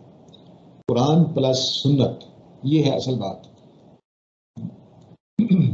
نہ کہ قرآن ماتحت سنت، سنت ماتحت قرآن، یہ نہیں ہے کہ تبیین ہو رہی ہے اس کی۔ قرآن سنت قرآن کی تبیین نہیں ہے، یہ ہے اس بات کا مطلب۔ وہ الگ سے اللہ کے رسول نے ہمیں حکم دیا ہے اور ہم اس کے ماننے کے تابع دار ہیں۔ نہیں مانیں گے تو کافر ہو جائیں گے، صرف بے عمل نہیں ٹھہریں گے، کافر ہو جائیں گے۔ لہذا استنجا، ناک کی صفائی کلی قرآن کے حکم کی تکمیل نہیں ہے۔ نماز کی رکعتیں، اوقات، طریقہ قرآن کے مجمل کی تفصیل نہیں ہے۔ یہ امام شافعی کے نظریہ تبیین سے ہمارا اختلاف ہے۔ انہوں نے کیا کر دیا؟ اصل میں انہوں نے قرآن کے ماتحت کر دیا سنت کو، اور اس وقت ساری کی ساری امت سوائے فکر افرائی کے یہی سمجھتی ہے۔ یعنی کوئی آپ کو عالم دین نہیں ملے گا پورے عالم اسلام میں جو سنت کو قرآن کے تحت نہ مانتا۔ جملے اس طرح کے بولیں گے، دائرۃ لہ، قرآن سنت جو ہے وہ قرآن کے گرد گھومتی ہے، وہ اس کی تبیین ہے امام شافعی کے الفاظ میں، وہ اس کی تفصیل کرتی ہے، بس یہی جملے بولیں گے۔ ہم یہ کہتے ہیں کہ نہیں، سنت ایک الگ سے ماننے کی چیز ہے، اسی طرح جس طرح قرآن ماننے کی چیز۔ چوتھا اصول یہ ہے کہ اخبار احاد کے ضمنی ہونے کی وجہ سے ضروری ہے کہ اسے کوئی ایسا سہارا ملے جو اسے قابل یقین بنا دے۔ میں ابن حزم ہی سے ایک مثال ادھار لوں گا۔ انہوں نے کہا کہ نبی کریم صلی اللہ علیہ وسلم کے زمانے میں سیدہ عائشہ پر تہمت لگی۔ ان پہ تہمت لگی کہ رستے میں فلاں صاحب کے ساتھ نعوذ باللہ یہ معاملہ ہوا ہے۔ تو اب سیدہ عائشہ اور وہ منافق جو الزام لگا رہے تھے، منافقوں کی بات ایک طرف، حضرت عائشہ کا قول ہے کہ میں پاک دامن ہوں، اور منافقین کا قول ہے کہ نعوذ باللہ انہوں نے یہ جرم کیا ہے۔ ٹھیک ہے جی، ان دونوں باتوں کی ہمارے لیے ضمنی ہے۔ سیدہ عائشہ نعوذ باللہ وہ بھی غلط بات بیان کر سکتی ہیں اپنی دفاع میں۔ یہ معافی چاہتا ہوں سمجھانے کے لیے ہے، میرے نزدیک وہ بہت پاک باز ہماری ماں ہے، ایسا نہیں کرتی، وہ بہت سچی ہیں، لیکن سمجھانے کے لیے کہہ رہا ہوں کہ وہ اگر ہم مان لیتے ہیں ایک لمحے کے لیے کہ وہ غلط بات کہہ سکتی ہیں، اور منافق تو واضح طور پر غلط بات کر سکتے ہیں، لیکن ہو سکتا ہے ان کی بات سچی ہو۔ تو ان دونوں باتوں میں سچے اور جھوٹے ہونے کا امکان تھا، دونوں باتوں سچے اور جھوٹے ہونے کا امکان تھا۔ اب اللہ نے ایک وحی نازل کی کہ سیدہ عائشہ سچی ہیں، پاک دامن ہے۔ تو اس ضمنی بات کو، جو سیدہ عائشہ کی بات تھی وہ ضمنی تھی، اس کو وحی کی تائید مل کر قطعی ہو گئی۔ ٹھیک ہے، ہم بھی یہ کہتے ہیں کہ حدیث کو ہم مان لیں گے اگر ان کو قطعی سہارا مل جائے، قرآن کا مل جائے، سنت کا مل جائے، کیونکہ ہمارے نزدیک 2 چیزیں قطعی ہیں، باقی امت کے نزدیک صرف قرآن قطعی ہے، ہمارے نزدیک 2 چیزیں قطعی ہیں، قرآن اور سنت۔ اس کو سمجھنے کے لیے ہم سنت متواترہ کہہ لیتے ہیں۔ تواتر پر سوالات میں بات کر لیں گے اگر لوگوں پر واضح نہیں ہے، کیونکہ اس پر ٹائم لگ جائے گا۔ سنت متواترہ اور قرآن مجید یہ ہمارے لیے نزدیک قطعی یقینی طور پہ ثابت شدہ ہے۔ اگر کسی حدیث کو، کسی خبر واحد کو سنت کا سہارا مل جائے یا قرآن کا سہارا تو وہ قطعی ہو جائے گی۔ اس کی مثال لیجیے، امام بخاری کہتے ہیں کہ نبی صلی اللہ علیہ وسلم نے فجر کے 2 رکعتیں پڑھی. یہ خبر واحد ہیں، لیکن سنت کی وجہ سے بالکل یقینی ہے کہ آپ نے فجر کی 2 رکعتیں پڑھی ہوں گی، کیونکہ فجر کی 2 رکعتیں فرض ہیں. خبر واحد کہتی ہے کہ نبی صلی اللہ علیہ وسلم ہر نماز سے پہلے وضو کرتے تھے. بالکل ٹھیک ہے، سنت متواترہ میں ثابت ہے، ہر نماز سے، قرآن سے بھی ثابت ہے، یقینی بات ہے، اس پر کوئی ڈاؤٹ ہی نہیں کر سکتا. یہ غلط بات ہو. کیوں؟ کیونکہ اس کو قرآن کا سہارا مل گیا، سنت کا سہارا مل گیا. تو جس بات کو قرآن اور سنت کا سہارا مل جائے وہ بات ہم مان لیں گے. تو ضمنی ہونے کی وجہ سے ضروری ہے کہ کوئی سہارا حاصل ہو، قرآن کا سہارا، سنت متواترہ کا سہارا. یہ پریزنٹیشن میری ہے، لیکن میں فکر فراہی کی بات سمجھا رہا ہوں کہ وہ یہ مانتے ہیں کہ ہم حدیث کو مان لیں گے اگر وہ قرآن اور سنت کے کسی بات کی وضاحت ہو، کسی بات کی تبیین ہو، تبیین اپنے اصول پر، امام شافعی کے اصول پر نہیں، تو ہم اس کو مان لیں گے. اگر حدیث کو یہ سہارا حاصل نہ ہو تو اس کو نہیں مانا جا سکتا. یعنی حدیث میں آئے ہوئے کسی مستقل بالذات حکم کو نہیں مانا جا سکتا. مستقل بالذات کا مطلب کیا ہے کہ نہ اسے قرآن کا سہارا حاصل ہے، نہ حدیث کا سہارا حاصل ہے، سنت کا. جس کو قرآن اور سنت کا سہارا حاصل نہیں ہے وہ نہیں مانی جا سکتی، کیونکہ ایک آدمی کی بات ہے، پتہ نہیں اس نے صحیح بیان کی ہے کہ نہیں بیان کی. جب نبی صلی اللہ علیہ وسلم سیدہ عائشہ جیسی خاتون پر ان کی بات نہیں سن رہے ہیں، اللہ کی وحی کا انتظار کر رہے ہیں، تو ہم ایک راوی کی بات پر اتنی بڑی بات کیسے کہہ دیں کہ یہ دین ہے؟ دین بننے کے لیے پہلا اصول جو ہم نے پڑھا تھا وہ یہ ہے کہ وہ یقینی بات ہو، قطعی درجے میں ثابت ہو کہ آپ نے کہا تھا. ایک کہنے پر کہہ دیں کہ یہ دین ہے، یہ ہم نہیں کر سکتے، کیونکہ یقینی طریقے سے بات کو ثابت ہونا چاہیے. تو جب ہمیں یقینی طور پر پتہ چل جائے تب تو ہم مستقل بذات حکم لے سکتے ہیں. تو جو سنت سے، جیسے ہم نے سنت کو مانا کہ سنت میں بے شمار ہم نے مستقل ذات یعنی انڈیپینڈنٹ حکم مان لیے، انڈیپینڈنٹ آف قرآن اینڈ سنت. تو انڈیپینڈنٹ آف قرآن اینڈ سنت جتنے احکام ہیں وہ نہیں مانے جا سکتے، خواہ وہ کتنی ہی صحیح حدیث میں آ جائے. ہاں یقینی طریقے سے آ جائے، جیسے سنت آئی ہے، جیسے قرآن آیا تو ہم مان لیں گے. اگر یقینی طریقے سے نہیں آیا تو پھر اس کو ان 2 کا سہارا چاہیے. جیسے حضرت عائشہ کی بات کو قرآن کی تائید مل کر ان کی بات قطعی ہو گئی، کوئی شبہ نہیں رہا کسی امتی کو کہ سیدہ عائشہ پاک دامن تھیں. ایسے ہی یہاں ہوگا. اب مثلاً داڑھی کا حکم، عقیقے کا حکم ثابت ہی نہیں ہوتا، نہ قرآن میں نہ سنت متواترہ میں. تو اب اس کو کیسے لے کر جائیں گے؟ اس کو ہم اب لازمی طور پر کسی قرآن اور سنت کے کسی حکم سے جوڑنا پڑے گا. ٹھیک ہے، اس کے جوڑنے کی ساری کوشش جو ہے وہ ہمیں کرنی پڑتی ہے. کچھ مثالیں دے کر عرض کروں گا کہ ہم نے اس میں کیا کیا ہے. اس لیے انہیں قرآن سنت میں ان کی اصل اور اساس سے متعلق کرنا اور اس کی روشنی میں سمجھنا ضروری ہے. یعنی قرآن مجید سے جوڑنا پڑے گا، سنت میں ان کی کوئی اصل تلاش کرنی پڑے گی، بنیاد، اساس، اور یا اس کی روشنی میں سمجھنا پڑے گا کہ اچھا یہ بات ہے جو قرآن سے نکل سکتی تھی. جو اخبار احاد قرآن مجید یا سنت ثابتہ کے ساتھ متصادم ہوں یعنی ٹکراتی ہوں، خلاف ہوں، وہ قابل قبول نہیں ہو سکتی. جیسے احمد مسیح علیہ السلام، یہ قرآن کے خلاف جاتی ہے. ایک ہے قرآن خاموش ہے تو ہم مستقل بذات دین نہیں لے سکتے، کیونکہ ضمنی طریقے سے ہم نبی صلی اللہ علیہ وسلم کے نام تہمت نہیں لگا سکتے کہ آپ نے یہ حکم دیا تھا.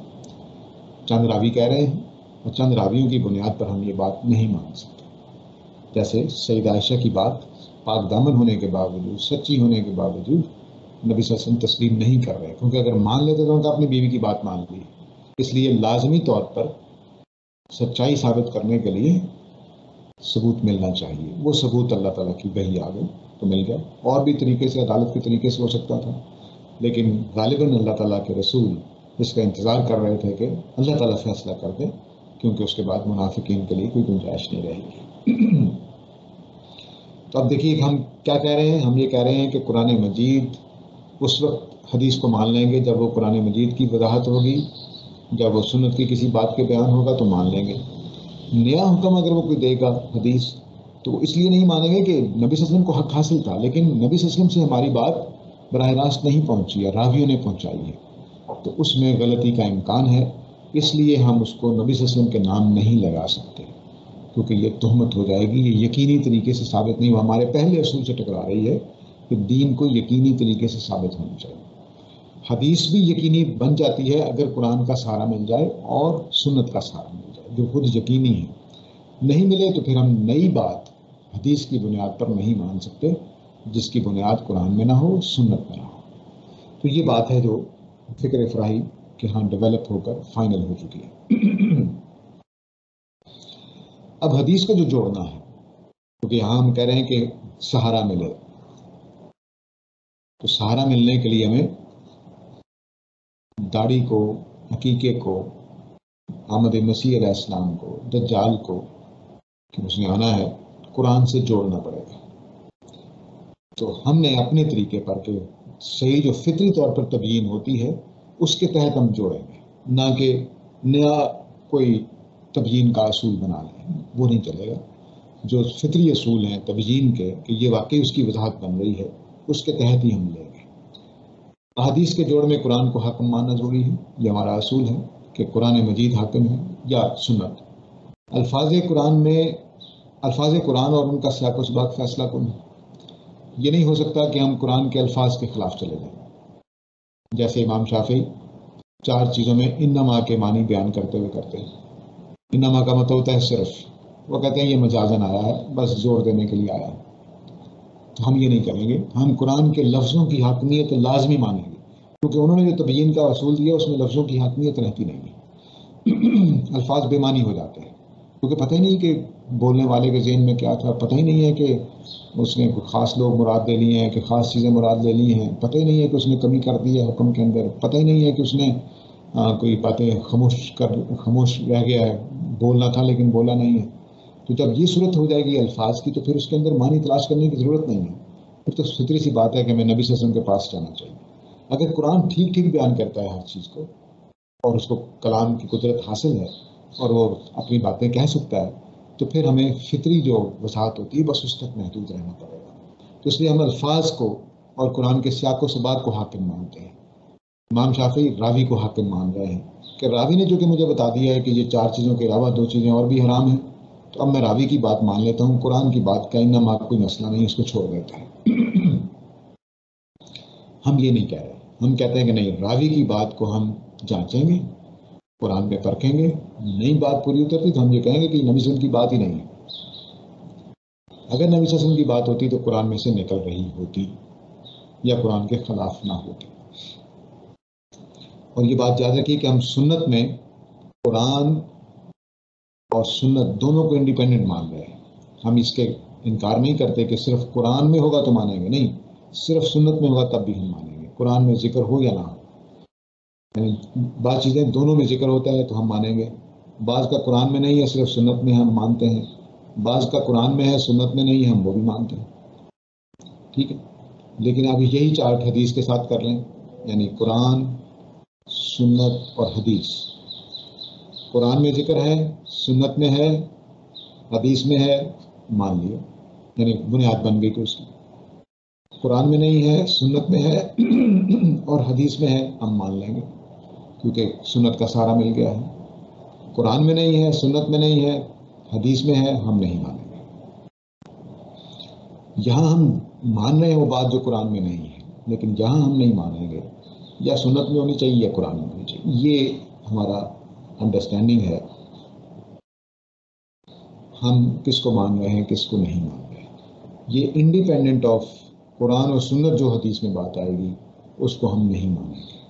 ہمیں سہارا، اب ہمیں جو چیزیں اس طرح کی ہیں کہ قرآن میں نہیں ہے سنت میں نہیں، قرآن میں نہیں ہے سنت میں نہیں ہے، اس کو اب ہم نے جوڑنے کی کوشش کی کہ قرآن کے ساتھ جڑ جائیں یا سنت کے ساتھ جڑ جائیں۔ اس کی مثالیں میں آگے آپ کو دوں گا۔ کلام کے فطری لسانی اقتضاءات جو اس کی ڈیمانڈز ہیں، لینگویج کی جو ڈیمانڈز ہوتی ہیں بس اس کے اندر رکھیں گے، منطقی اقتضاءات کو نہیں مانیں گے۔ منطقی اقتضاءات کلام کو توڑ دیتے ہیں، جیسے امام شافعی نے کیا کہ اللہ کے رسول نے کچھ جانور حرام کر دیے ہیں، 4 چیزیں اللہ نے حرام کی تھیں، تو نبی صلی اللہ علیہ وسلم کے دونوں کو ملا کر منطقی طور پر ہم ایسا کر لیتے ہیں کہ انما کو مجازی لے لیتے ہیں۔ یہ ہم نہیں کریں گے، ہم ہم رہیں گے لینگویج کی، کیونکہ قرآن نے لینگویج کو استعمال کیا ہے. تو اب وہ چند مثالیں جو ہم نے جوڑنے کی کوشش کی ہے وہ دیکھیے. اللہ تعالیٰ یہ کہہ رہے ہیں کہ میں نے تم پر 4 چیزیں حرام کی ہیں. اس کا اصل حکم جو ہے وہ سورہ نساء میں آیا تھا، مائدہ میں، کہ میں جو کھانے والے کھا رہے ہیں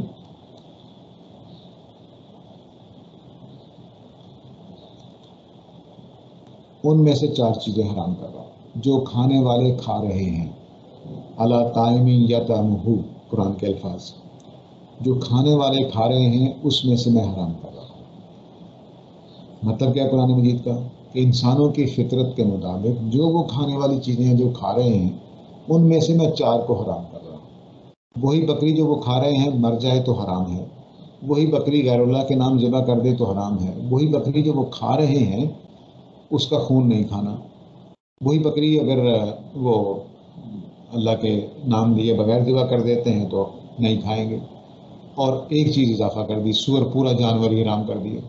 یعنی بکری کا تو خون حرام کیا لیکن سور پورا حرام کر دیا. تو سور وہ کھا رہے تھے، پگ جو ہے پگ حرام کر دیا. اور یہ 3 چیزیں بکری کے بارے میں، گائے کے بارے میں، اونٹ کے بارے میں، سب کے بارے میں کہہ دیا کہ وہ غیر اللہ کے نام پہ ذبح ہوں گے تو نہیں کھائے جائیں گے. تو اصل میں اللہ تعالیٰ جو کھانے والے کھا رہے تھے اس کو حرام کیا.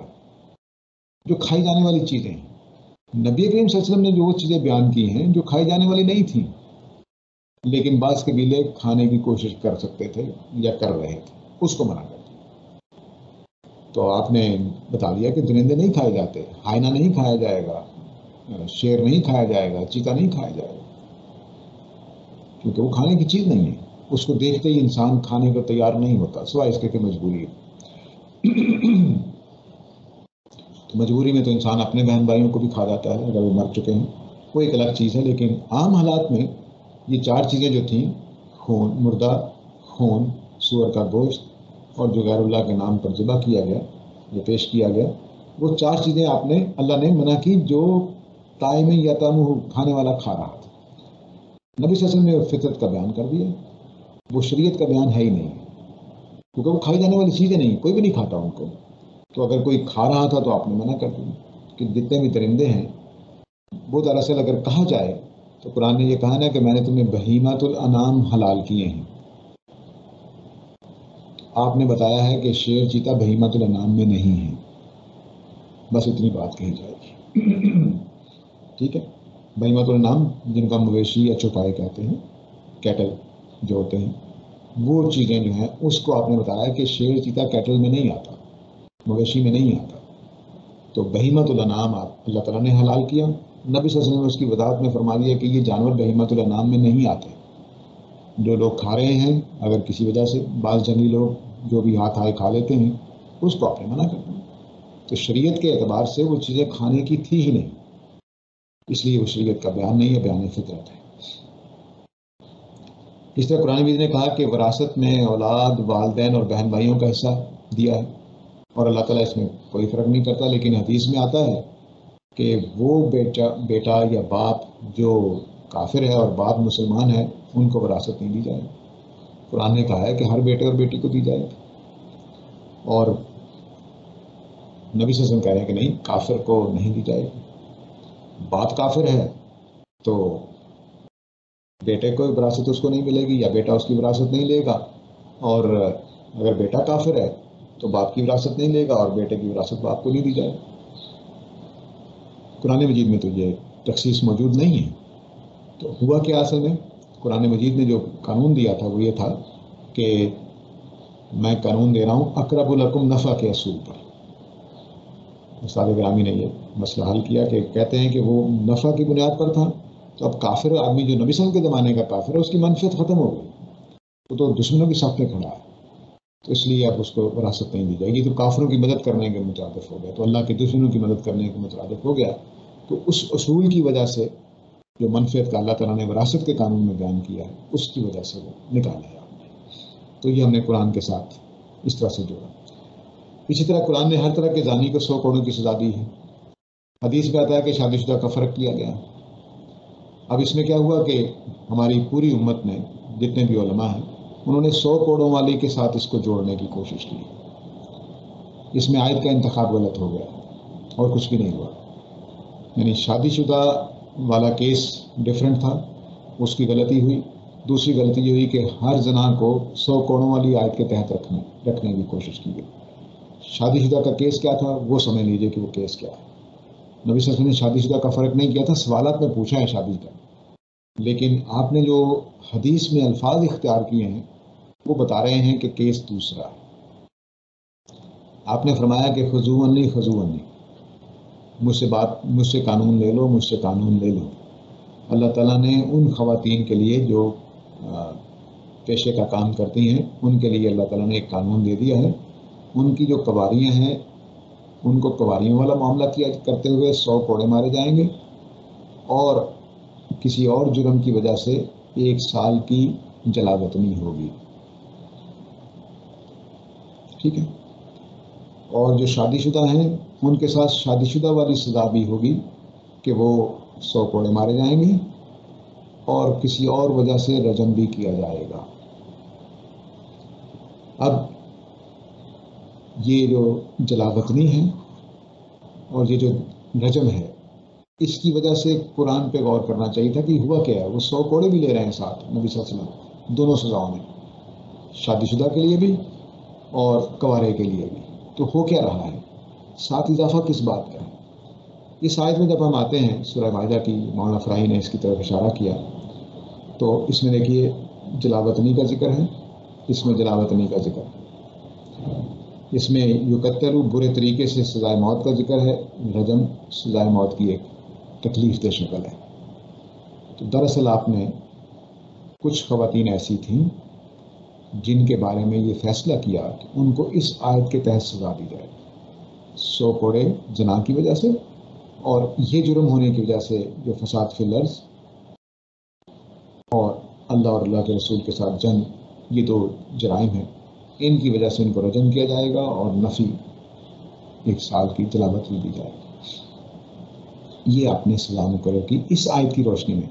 لیکن ہمارے سارے فقہا 100 کوڑوں والی آیت کی روشنی میں اس کو لے رہے تھے، جس کی وجہ سے سمجھ نہیں آ رہا تھا کہ زانی کے معنی تبدیل کرنے کی کوشش کی گئی. زانی کے معنی وہی ہیں، وہی رہیں گے، اور وہ یہاں نبی صلی اللہ علیہ وسلم واضح کر رہے ہیں کہ وہی ہیں. شادی شدہ بھی شامل ہے اور کنوارے بھی شامل ہیں. دونوں کے لیے فرق نہیں کیا آپ نے، دونوں کو 100 کوڑے بھی مارے ہیں. اگر شادی شدہ کو 100 کوڑے سزا نہیں تھی، صرف رجم تھا، تو پھر 100 کوڑوں کا ذکر کیوں کیا گیا؟ کیونکہ زنا کی سزا 100 کوڑے ہی ہیں، خواہ بکر ہوں یا شادی شدہ ہوں.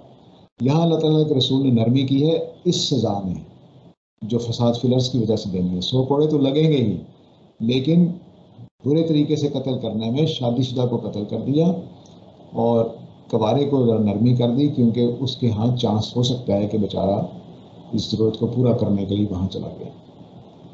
لیکن وہ سزا ختم نہیں کی جو زنا کی، وہ دونوں صورتوں میں دی گئی. تو ہمارے خیال میں رجم کا جو معاملہ ہے وہ فساد فی الارض کے تحت رکھا گیا ہے کہ کچھ لوگ جو پیشہ کرتے ہیں وہ سوسائٹی میں ایک غلط روش کو قائم کرتے ہیں اور فساد پیدا کرتے ہیں. اس لیے فاحشہ عورتوں کو جو پیشے کا کام کرتی ہیں ان کے لیے یہ سزا مقرر کی گئی. جس طرح نبی صلی اللہ علیہ وسلم نے فرمایا کہ ہمارے لیے 2 قرآن مجید نے خون اور مردار حرام کیا ہے. ابھی ہم نے آیت پڑھی جو 4 چیزیں حرام کی ہیں، تو نبی صلی اللہ علیہ وسلم نے کہا کہ میں تمہیں 2 مردے حلال کر رہا ہوں اور 2 خون حلال کر رہا ہوں. تو آپ نے کہا کہ ٹڈی مر جائے، مچھلی مر جائے تو یہ حلال ہے، اور تلی اور کلیجی ان کے اندر خون ہی ہوتا ہے لیکن یہ بھی حلال ہے. ٹھیک ہے. اب یہ آپ نے کیوں کیا؟ اب ہم کہیں گے کہ وہ مسکوت عنہ تھا یا اجمال کی تفصیل ہے یا کچھ ہے. ایسا نہیں ہے. زبان میں مردار کا اطلاق، عربی زبان میں مردار کا اطلاق ٹڈی پر نہیں ہوتا، مچھلی پر نہیں ہوتا. ہم بھی مچھلی مری ہوئی مچھلی کو مردار نہیں کہتے. مردار بولتے ہی ہمارے ذہن میں یہ جانور آتے ہیں جو کتا، بلی، بکری، گائے، یہ مری ہوئی پڑی ہو تو ہم مردار کہتے ہیں. انسان مچھلی کی طرف ذہن نہیں جاتا. اور اسی طرح ٹڈی مری ہوئی پڑی ہو تو اس کو مردار نہیں کہا جاتا. عربی میں ایسا ہے. ہمارے ہاں ہو سکتا ہے مردار کہہ لیں، لیکن میرا نہیں خیال کہ کیڑوں مکوڑوں کو ہم مردار کہتے ہیں، نہیں کہتے ہیں. تو لیکن بہرحال یہ بالکل میں ایک مثال پنجابی سے دوں گا. آج ہم نے گوشت پکایا ہوا ہے, کبھی کسی کا ذہن مرغی کی طرف نہیں جاتا. خیر اب کچھ لوگوں کے جانے لگ گیا کیونکہ ان کے ہاں بولا جانے لگا ہے, لیکن ہمارے جوانی بلکہ ابھی بھی ہمارے گھروں میں جب ہم نے کہنا ہو کہ مرغی پکی ہے تو الگ سے کہا جاتا ہے مرغی کا گوشت پکایا ہے جی یا مرغی پکی ہے. لیکن جب گوشت بولا جاتا ہے تو اس سے بیف اور مٹن ہی مراد ہوتا ہے. ٹھیک ہے, ایسے ہی یہاں پر ہے کہ ٹڈی بول کر مردہ ٹڈی کو دیکھ کر مردار کا تصور, میتا کا تصور نہیں آتا ذہن میں, یا میتا کلش بول کر ٹڈی کی طرف ذہن نہیں جاتا. ایسے ہی کلیجی اور تلی کو, خون کا لفظ جب ہم بولتے ہیں تو اس میں کلیجی اور وہ شامل نہیں ہوتی, تلی جو ہے سپلین اور لیور یہ اس کے اندر نہیں آتے. تو اس لیے جو لفظ میتا ہے عرف و عادت کے اعتبار سے استعمال ہوا ہے. تو یہ زمخشری کی مثال ہے. انہوں نے کہا ہے کہ تمہیں کہنے والا جب یہ کہتا ہے کہ فلاں نے مردار کھایا تو ہمارا خیال کبھی مچھلی یا ٹڈی کی طرف نہیں جاتا. فلاں شخص نے خون کھا لیا تو ذہن کبھی جگر اور تلی کی طرف منتقل نہیں ہوتا. تو یہ زبان کے استعمال سے نبی صلی اللہ علیہ وسلم نے استثناء نکالا, نہ کہ اللہ تعالیٰ نے کوئی ذہن میں رکھا ہوا تھا یا کوئی عقلی تقاضا تھا, ایسا نہیں تھا. یہ آخری مثال ہے, اس کے بعد ہم سوالات کے لیے حاضر ہوں. قرآن کہتا ہے کہ چور اور چورنی کے ہاتھ کاٹو. ٹھیک ہے, اب نبی صلی اللہ علیہ وسلم کی وہ بات کہ بھئی وہ چور نہیں ہے جو حدیث میں آیا ہے, یہ حدیث میں جو لکھی ہوئی ہے کہ قرآن کہتا ہے کہ چور اور چورنی کے ہاتھ کاٹ دو, اور حدیث کہتی ہے کہ نہیں, ہاتھ نہیں کاٹا جائے گا اگر کسی نے درخت سے پھل توڑ لیا, کسی بکری کو پہاڑ کے اندر چرتے ہوئے چرا لیا, بکری میری ہے پہاڑ میں چر رہی تھی, کوئی چوری کر کے لے گیا, آپ نے کہا ہاتھ نہیں کاٹا جائے گا جہاں تک کہ وہ باڑے میں نہ آ جائے, یعنی اپنے اس میں, اور جہاں تک کہ چیزیں جو ہیں وہ اپنے محفوظ کرنے کی جگہ پر نہ آ جائے. پھر یہی نہیں, آپ نے فرمایا کہ ہاتھ کاٹا جائے گا اس چیز پر جو کمان کی, تیر کمان جو ہوتا ہے اس کی کمان کی قیمت سے زیادہ میں اس نے چوری کی, اس پر ہاتھ کاٹا جائے گا. اب میری مرغی میری گلی میں سے کوئی چرا کر لے جائے تو چور ہے, ہم اسے کہتے نہیں. اور مرغی ہو 10 روپے ہو 5 روپے, 1 روپے ہی کیوں نہ چرایا ہو, وہ چور ہے. نبی صلی اللہ علیہ وسلم کہہ رہے نہیں, جب تک ایک کمان کی قیمت کے برابر نہیں ہوگا تب تک ہاتھ نہیں کاٹا جائے گا. ٹھیک ہو گیا. تو استاد یہ کہتے ہیں کہ عربی زبان کا ہر عالم جانتا ہے کہ یہ صفت کے صیغے ہیں.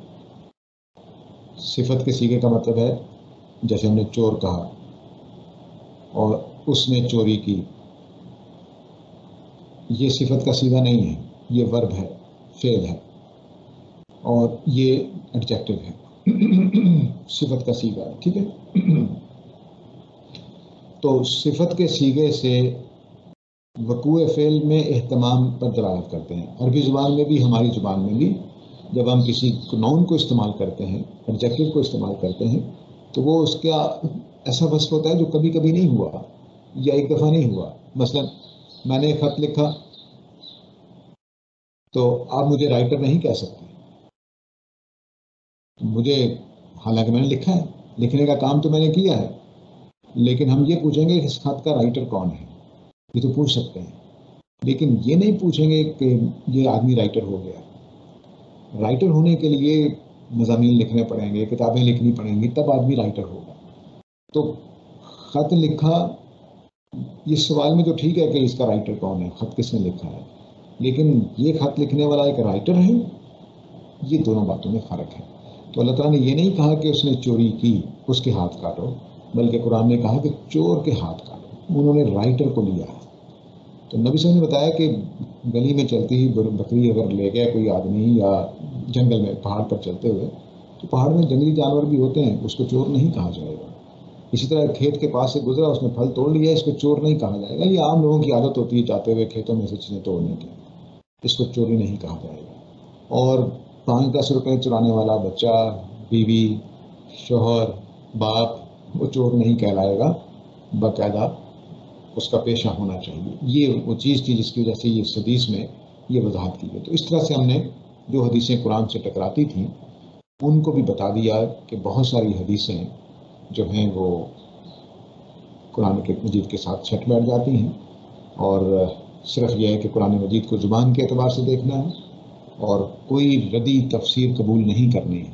قرآن کے زبان کے اصولوں کے مطابق، کانٹیکسٹ کے مطابق اس چیز کو مانا جائے گا. تو یہ میری بات تھی جی. تو قرآن کے ساتھ حدیث کا جو تعلق ہے وہ یہ ہے کہ ہر صورت میں قرآن اور سنت یہ دونوں برابر درجہ رکھتے ہیں اپنے سورس ہونے کے اعتبار سے. حدیث ان کے تحت آئے گی تو مان لی جائے گی، بگرنہ نہیں مانی جائے گی. حدیث قرآن کی ایکسپلینیشن کر سکتی ہے، بالکل کر سکتی ہے، لیکن جس کو ایکسپلینیشن کہا جاتا ہے وہی والی. اور حدیث سنت کی ایکسپلینیشن کر سکتی ہے، جس کو ایکسپلینیشن کہا جاتا ہے بس وہی والی. اور اس کے کسی حکم کی نئی اپلیکیشن ہو سکتی ہے، ٹھیک ہے، اور سنت کی بھی کسی چیز کی اپلیکیشن ہو سکتی ہے. بس یہ دو چیزیں ہیں جو قرآن اور سنت کا باہمی تعلق ہے. لیکن میں نے صرف اصولی بات کی ہے کہ ہم قرآن اور حدیث دین کے اندر کب مانیں گے؟ جب بھی وہ انڈیپینڈنٹ آف قرآن و سنت ہوگی نہیں مانی جائے گی.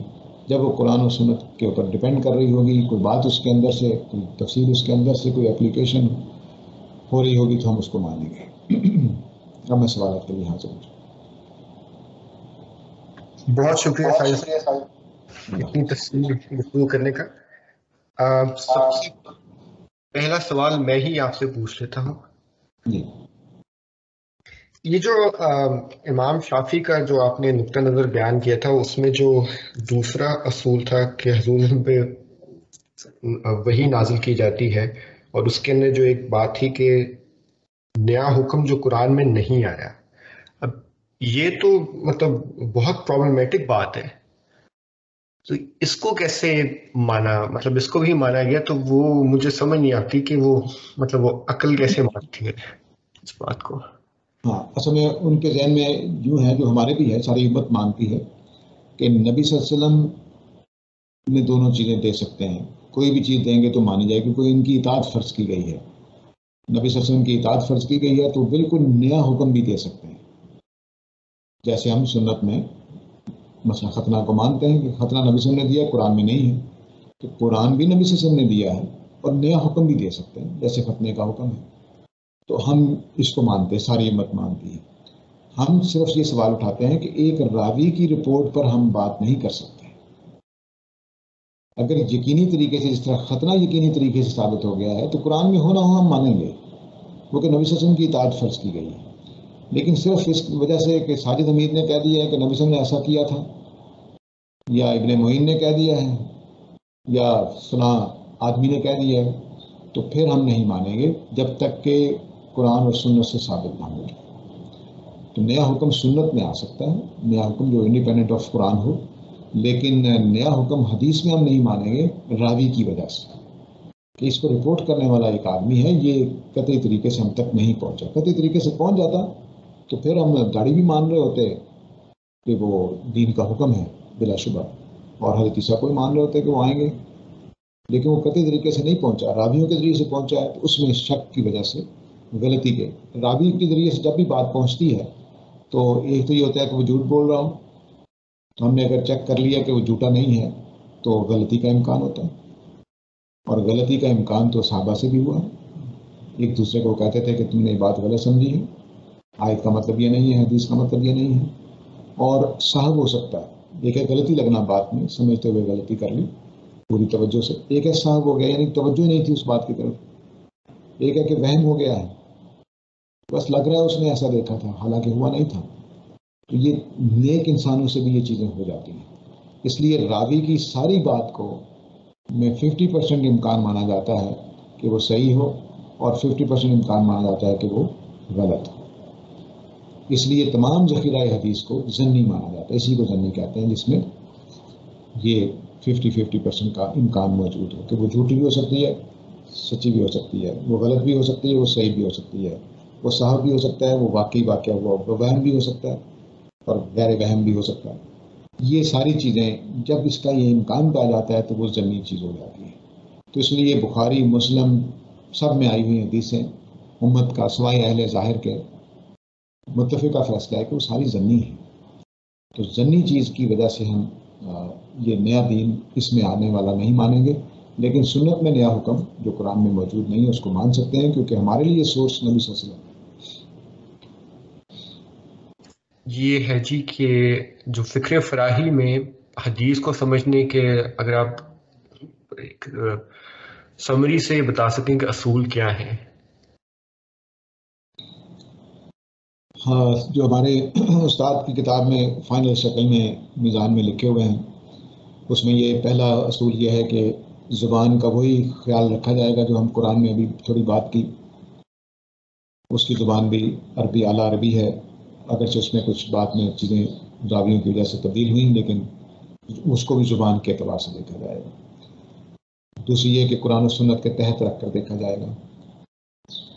تیسرا یہ ہے کہ اس کے ساری حدیثیں جتنی بھی ایک موضوع پر ہوں گی، مثلا حرام، یہ 4 چیزیں جو آپ نے حرام کی، یا داڑھی کی حدیثیں ہیں یا اس طرح کی، تو داڑھی کے موضوع پر ساری حدیثیں اکٹھی کر کے دیکھا جائے گا. کیوں؟ کیونکہ راوی عام طور سے یہ کرتے تھے کہ جس موقع پر جو بات بتانی ہو بس اتنی بتاتے تھے، باقی خاموش رہتے تھے، پورا واقعہ نہیں سناتے تھے. تو ایک ہی راوی ایک موقع پر جو اتنی بات کرے گا اور دوسرے موقع پر وہ 3 جملے بول دے گا، چوتھے موقع پر وہ 4 جملے بول دے گا. اس طرح سے ایک ہی موضوع پر جب ہم ساری باتیں اکٹھی کر لیتے ہیں تو بات مکمل ہو جاتی ہے. اس کو استاد حدیث سے بات پر نظر کہتے ہیں کہ اس موضوع کی ساری حدیثوں کے اوپر نظر ڈالنے کے بات اصل میں کیا. ٹھیک ہے. اس کے بعد یہ اصول ہے کہ اس کی تعبیل کی جائے گی اگر یہ قرآن و سنت کے خلاف ہے، تعبیل کی جائے گی. اس کے الفاظ کو منوان نہیں مانا جا سکتا، کیونکہ یہ راویوں کی انڈرسٹینڈنگ ہے، نہ کہ یہ اللہ اور اللہ کے رسول کی براہ راست بات ہے جو ہم تک پہنچی ہے.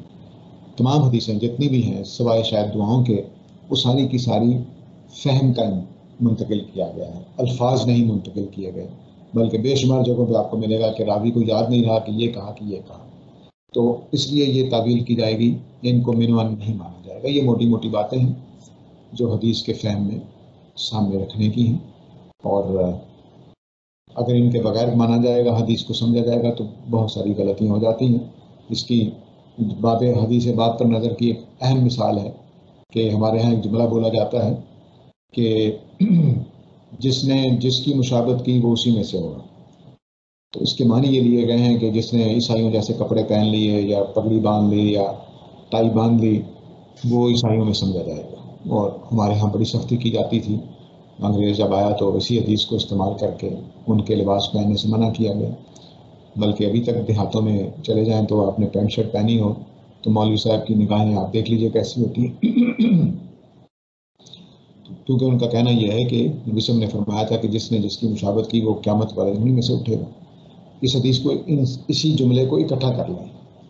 اصل میں یہ نبی کریم صلی اللہ علیہ وسلم کی ایک تقریر کا حصہ ہے، جس میں آپ نے مدینہ میں آنے کے بعد جب آپ کو جہاد کی حکم ہوا ہے تو آپ نے کہا کہ اب اللہ تعالیٰ نے میرا رزق جو ہے وہ جہاد میں لکھ دیا ہے، تو میں اب اپنے دشمنوں کے خلاف جنگ کروں گا اور میرے سارے دشمن مارے جائیں گے یا مغلوب ہو جائیں گے، اور جو ان کی مشابہت کرے گا وہ بھی انہی میں سے ہوگا، یعنی جو ان کا ساتھ دے گا وہ بھی انہی میں سے ہوگا. یہ بات تھی، لیکن بات کہاں سے کہاں چلی گئی.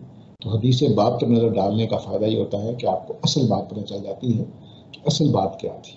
یہ داڑھی میں بھی ایسا ہی ہوا ہے، بالوں کو رنگنے میں بھی ایسا ہی ہوا ہے کہ حدیث کے ٹکڑے ہو گئے ہوئے ہیں اور اصل بات کہیں پوشیدہ رہ گئی. جی شکریہ. میرا کوشچن تھوڑا سا یہ تھا کہ جو آپ نے ابھی ساری بات ایکسپلین کی تھی رجم کے حوالے سے حدیث کی اور قرآن کی آیت کی، تو تھوڑا سا یہ میں تھوڑی کنفیوز ہو گئی ہوں کہ آیا آپ سے پوچھنا چاہ رہی ہوں کہ نبی پاک صلی اللہ علیہ وسلم نے رجم کی پنشمنٹ دی تھی اپنے دور میں، یا ان کے بعد صحابہ کرام خلفائے راشدین میں سے کسی نے دی تھی کہ نہیں دی تھی؟ بس اتنی سی بات پوچھنی تھی. دین کا تو اتنا واضح نہیں ہے، لیکن نبی صلی اللہ علیہ وسلم کے ہاں 4 کیسز آئے ہیں جس میں آپ نے سزا دی ہے. 2 اس میں سے یہودی ہیں، ایک مرد اور ایک عورت ہے، ان کو آپ نے یہ سزا دی ہے. آپ کے زمانے میں تو ہوئی ہے. اچھا چلے، تھینک یو سو مچ، اور بہت اچھا آپ نے ایکسپلین کیا. میں پھر سنوں گی جی آپ کی ریکارڈنگ. Thank you. اللہ تعالیٰ خیر سے رکھیے. جی اگلا سوال سور کے اوپر ہے کہ جو اس کا قرآن مجید کا تو حکم سمجھ میں آیا تھا جو آیا ہوا ہے، لیکن اس کو حدیث کی روشنی میں کیسے لیا گیا ہے؟ نہیں، سور کے بارے میں حدیث میں کوئی ٹکراؤ نہیں ہے، بالکل صحیح ہے، ایسا ہی ہے، حدیث میں بھی اس کو حرام ہی کہا گیا ہے اور قرآن میں بھی حرام ہی کہا گیا ہے، اس میں کوئی فرق نہیں ہے۔ فرق ہوا ہے باقی چیزوں میں کہ وہ آپ نے جتنے بھی درندے ہیں وہ حرام کر دیے ہیں، جبکہ اللہ تعالیٰ نے حرام نہیں کیے، اس وجہ سے سوال پیدا ہوا ہے۔ حدیث میں صرف اتنا ہی۔ جی ٹھیک ہے۔ جی میرا سوال یہ ہے کہ جس طرح سے آپ نے کہا ساری صاحب کہ یعنی فراہی اسکول ایک طرف کھڑا ہے اور پوری سمجھ لیں امت ایک طرف کھڑی ہوئی ہے اس کے اوپر، تو یعنی آپ یہ ٹرینڈ عرب ورلڈ میں بھی اسی طرح سے دیکھتے ہیں، یعنی وہ بھی اسی طرح سے سب یعنی فالو کرتے ہیں اس چیز کو؟ کیونکہ جس طرح سے آپ نے اس کو سمجھایا ہے کہ وہ جو آپ نے چارٹ بنایا تھا آخر میں، وہ بڑا یعنی کہتے ہیں نا کہ کنونسنگ چارٹ ہے کہ جس طرح سے آپ اس کو لیں کہ بھئی قرآن حدیث میں دونوں میں ٹک ہوتا ہے تو آپ اس کو لینا چاہیے، اور وہ تو کوئی ایسا کہیں کوئی ڈسکشن یا یہ کہہ لیں کہ یعنی کوئی انیشیٹ ہوا ہو کہ ہم یہ کہہ سکیں کہ نہیں بھئی یہ بات آگے کنوے ہو رہی ہے، یا جو دوسرے علماء ہیں اس کو دیکھ رہے ہیں ان چیزوں کو اس طرح سے؟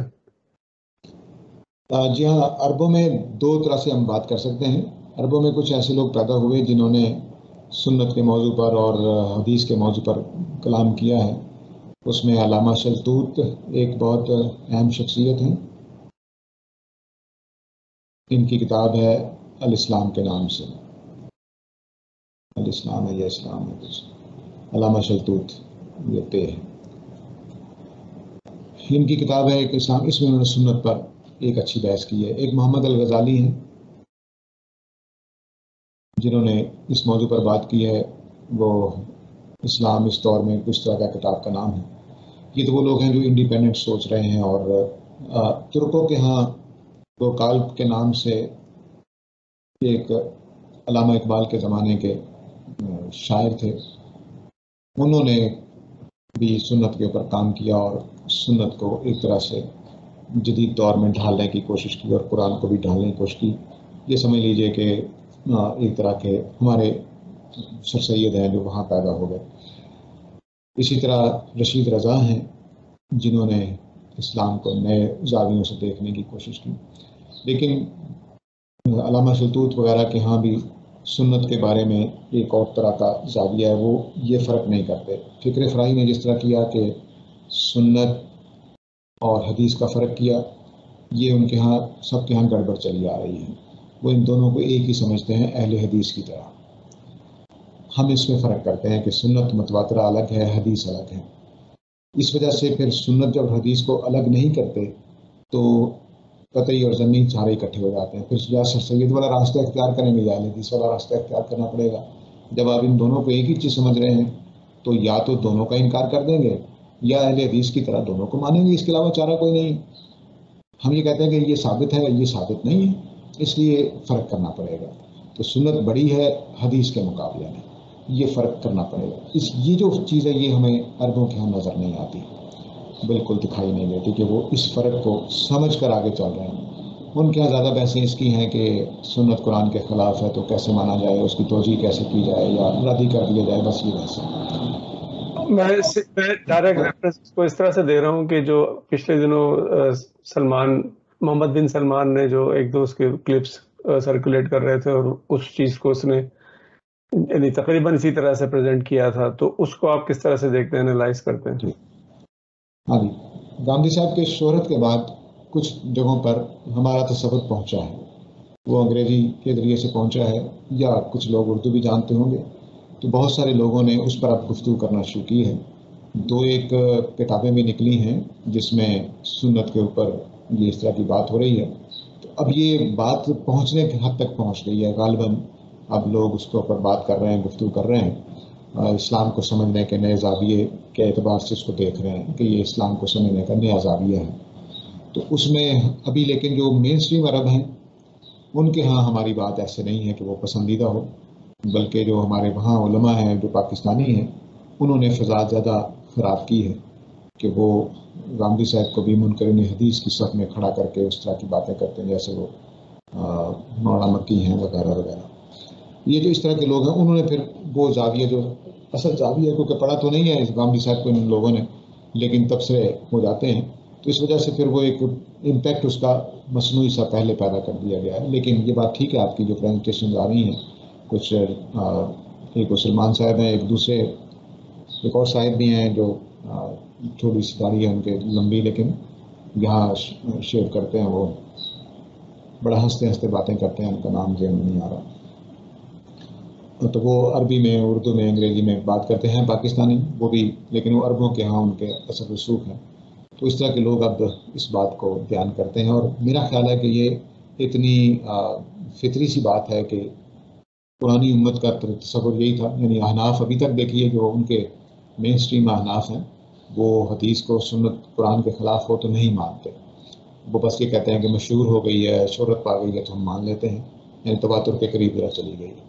تو اس طرح کی چیزیں وہاں جلد مانی جائیں گی. بلکہ میں سرفراز نعیمی صاحب کی بات کہوں گا، وہ شہید ہو گئے ایک بم دھماکے میں. تو وہ گاندھی صاحب کے پاس آئے، یہ گاندھی صاحب کی رپورٹ ہے کہ وفات سے پہلے گاندھی صاحب ان دنوں بیمار تھے، غالباً دل کے عارضے میں مبتلا تھے، تو اسٹینٹ ڈلا تھا. تو وہ تیمارداری کے لیے آئے، ابھی پاکستان میں ہی تھے. تو انہوں نے کہا کہ تم بس میرے کان میں کہہ دو کہ تم بریلوی ہو، پھر دیکھو میں تمہارے لیے کیا کرتا ہوں. انہوں نے جملہ بولا کہ تم اصل میں پرانے حنفی ہو، قدیم حنفی ہو. تو یہ اس پہلو سے اگر بات پہنچتی ہے، صحیح معنی میں بات پہنچ جاتی ہے کہیں، تو انشاءاللہ اس کے اثرات ہوں گے. تو کچھ لوگوں کے ہاں، عربوں کے ہاں یہ باتیں ہونے لگ گئی ہیں، مضامین لکھے جا رہے ہیں، اور فرائی صاحب پر خاص طور سے اور گاندھی صاحب پر بھی. مولانا اصلاحی ابھی گم ہے، وہاں پر لوگ ان کو زیادہ نہیں جانتے. میرا سوال ہے ایک آپ سے، السلام علیکم، جی کہ جو احادیث اس کیٹیگری میں فال نہیں کرتی، جس کے بارے میں رامبی صاحب کا اسکول، فلاحی صاحب کا اسکول کہتا ہے کہ اس کو ہم نہیں مانیں گے حدیث، کیا وہاں پہ عقلی استدلال بھی کام آئے گا، یا یوز کیا جائے گا حالات اور چیزوں کے حساب سے، اس کی ریلیونس کے حساب سے؟ بہت اچھی بات آپ نے کہی ہے. ہماری پرانی امت جو تھی وہ اپنے زمانے کے فلسفے کی وجہ سے عقل کو استعمال کرتے تھے، کہ عقل کے بھی خلاف ہوئی. جیسے میں نے یہ آپ کے سامنے رکھا تھا خطیب بغدادی کا، یہ غالباً 400-450 ہجری کے ہیں، یعنی بہت ابتدائی زمانے کے ہیں. ابھی فلسفہ وغیرہ نیا ٹرانسلیٹ ہوا تھا اور اس کے اثرات پیدا ہو گئے تھے. اس زمانے میں انہوں نے کہا تھا کہ حکم عقل کے خلاف نہیں مانیں گے. ہمارا اصل اصول یہ نہیں ہے. ہم بہت ساری باتیں جو عقل میں نہیں آتی، مثلا معجزات ہیں، ہم مانتے ہیں، ان کو پوری امت مانتی ہے. تو اس طرح کی بات ہم انکار نہیں کرتے جو بظاہر عقل میں نہ آتی ہو. لیکن ہم ثبوت کے اعتبار سے مسئلہ پیدا کر سکتے ہیں کہ بھئی یہ ثابت نہیں ہو رہی بات، تو یہ ضعیف حدیث ہے، ہم کیوں مان لیں. لیکن محض عقل کی وجہ سے ہم نہیں کرتے. ہم قرآن کے خلاف ہونے کی وجہ سے اور سنت کے خلاف ہونے کی وجہ سے، یا انڈیپینڈنٹ آف قرآن و سنت ہونے کی وجہ سے حدیث کا انکار کرتے ہیں. صرف دو ہی اصول ہیں، خلاف قرآن و سنت یہ ہم نہیں مانتے، اور ضنی ہونے کی وجہ سے ہم مستقل بذات حکم نہیں لیتے اس سے. تو انڈیپینڈنٹ آف قرآن و سنت ہو، یعنی مستقل بذات، اس کو ہم نہیں مانتے. بس یہ دو چیزیں ہیں جو ہمارے لیے رکاوٹ بنتی ہیں. یعنی قرآن میں بھی حکم نہیں ہے، سنت میں بھی نہیں ہے، بالکل نیا حکم حدیث دے رہی ہے. تو ضنی ہونے کی وجہ سے ہم نبی صلی اللہ علیہ وسلم پر تہمت نہیں لگا سکتے، دین میں شامل نہیں کر سکتے، کیونکہ ظن کا دین میں کوئی دخل نہیں ہے. قرآن کے واضح الفاظ ہیں کہ ظن کی کوئی ویلیو نہیں ہے یقینی دین کے بارے میں. اور خلاف ہو جائے تو یہ ساری امت مانتی ہے. ہم صرف اس میں نئے ہیں، یعنی یہ جو پوائنٹ ہے مستقل بذات والا، اس میں نئے. لیکن پرانے امت کے امام شافعی سے پہلے والی جو امت ہے اس کے مطابق ہے.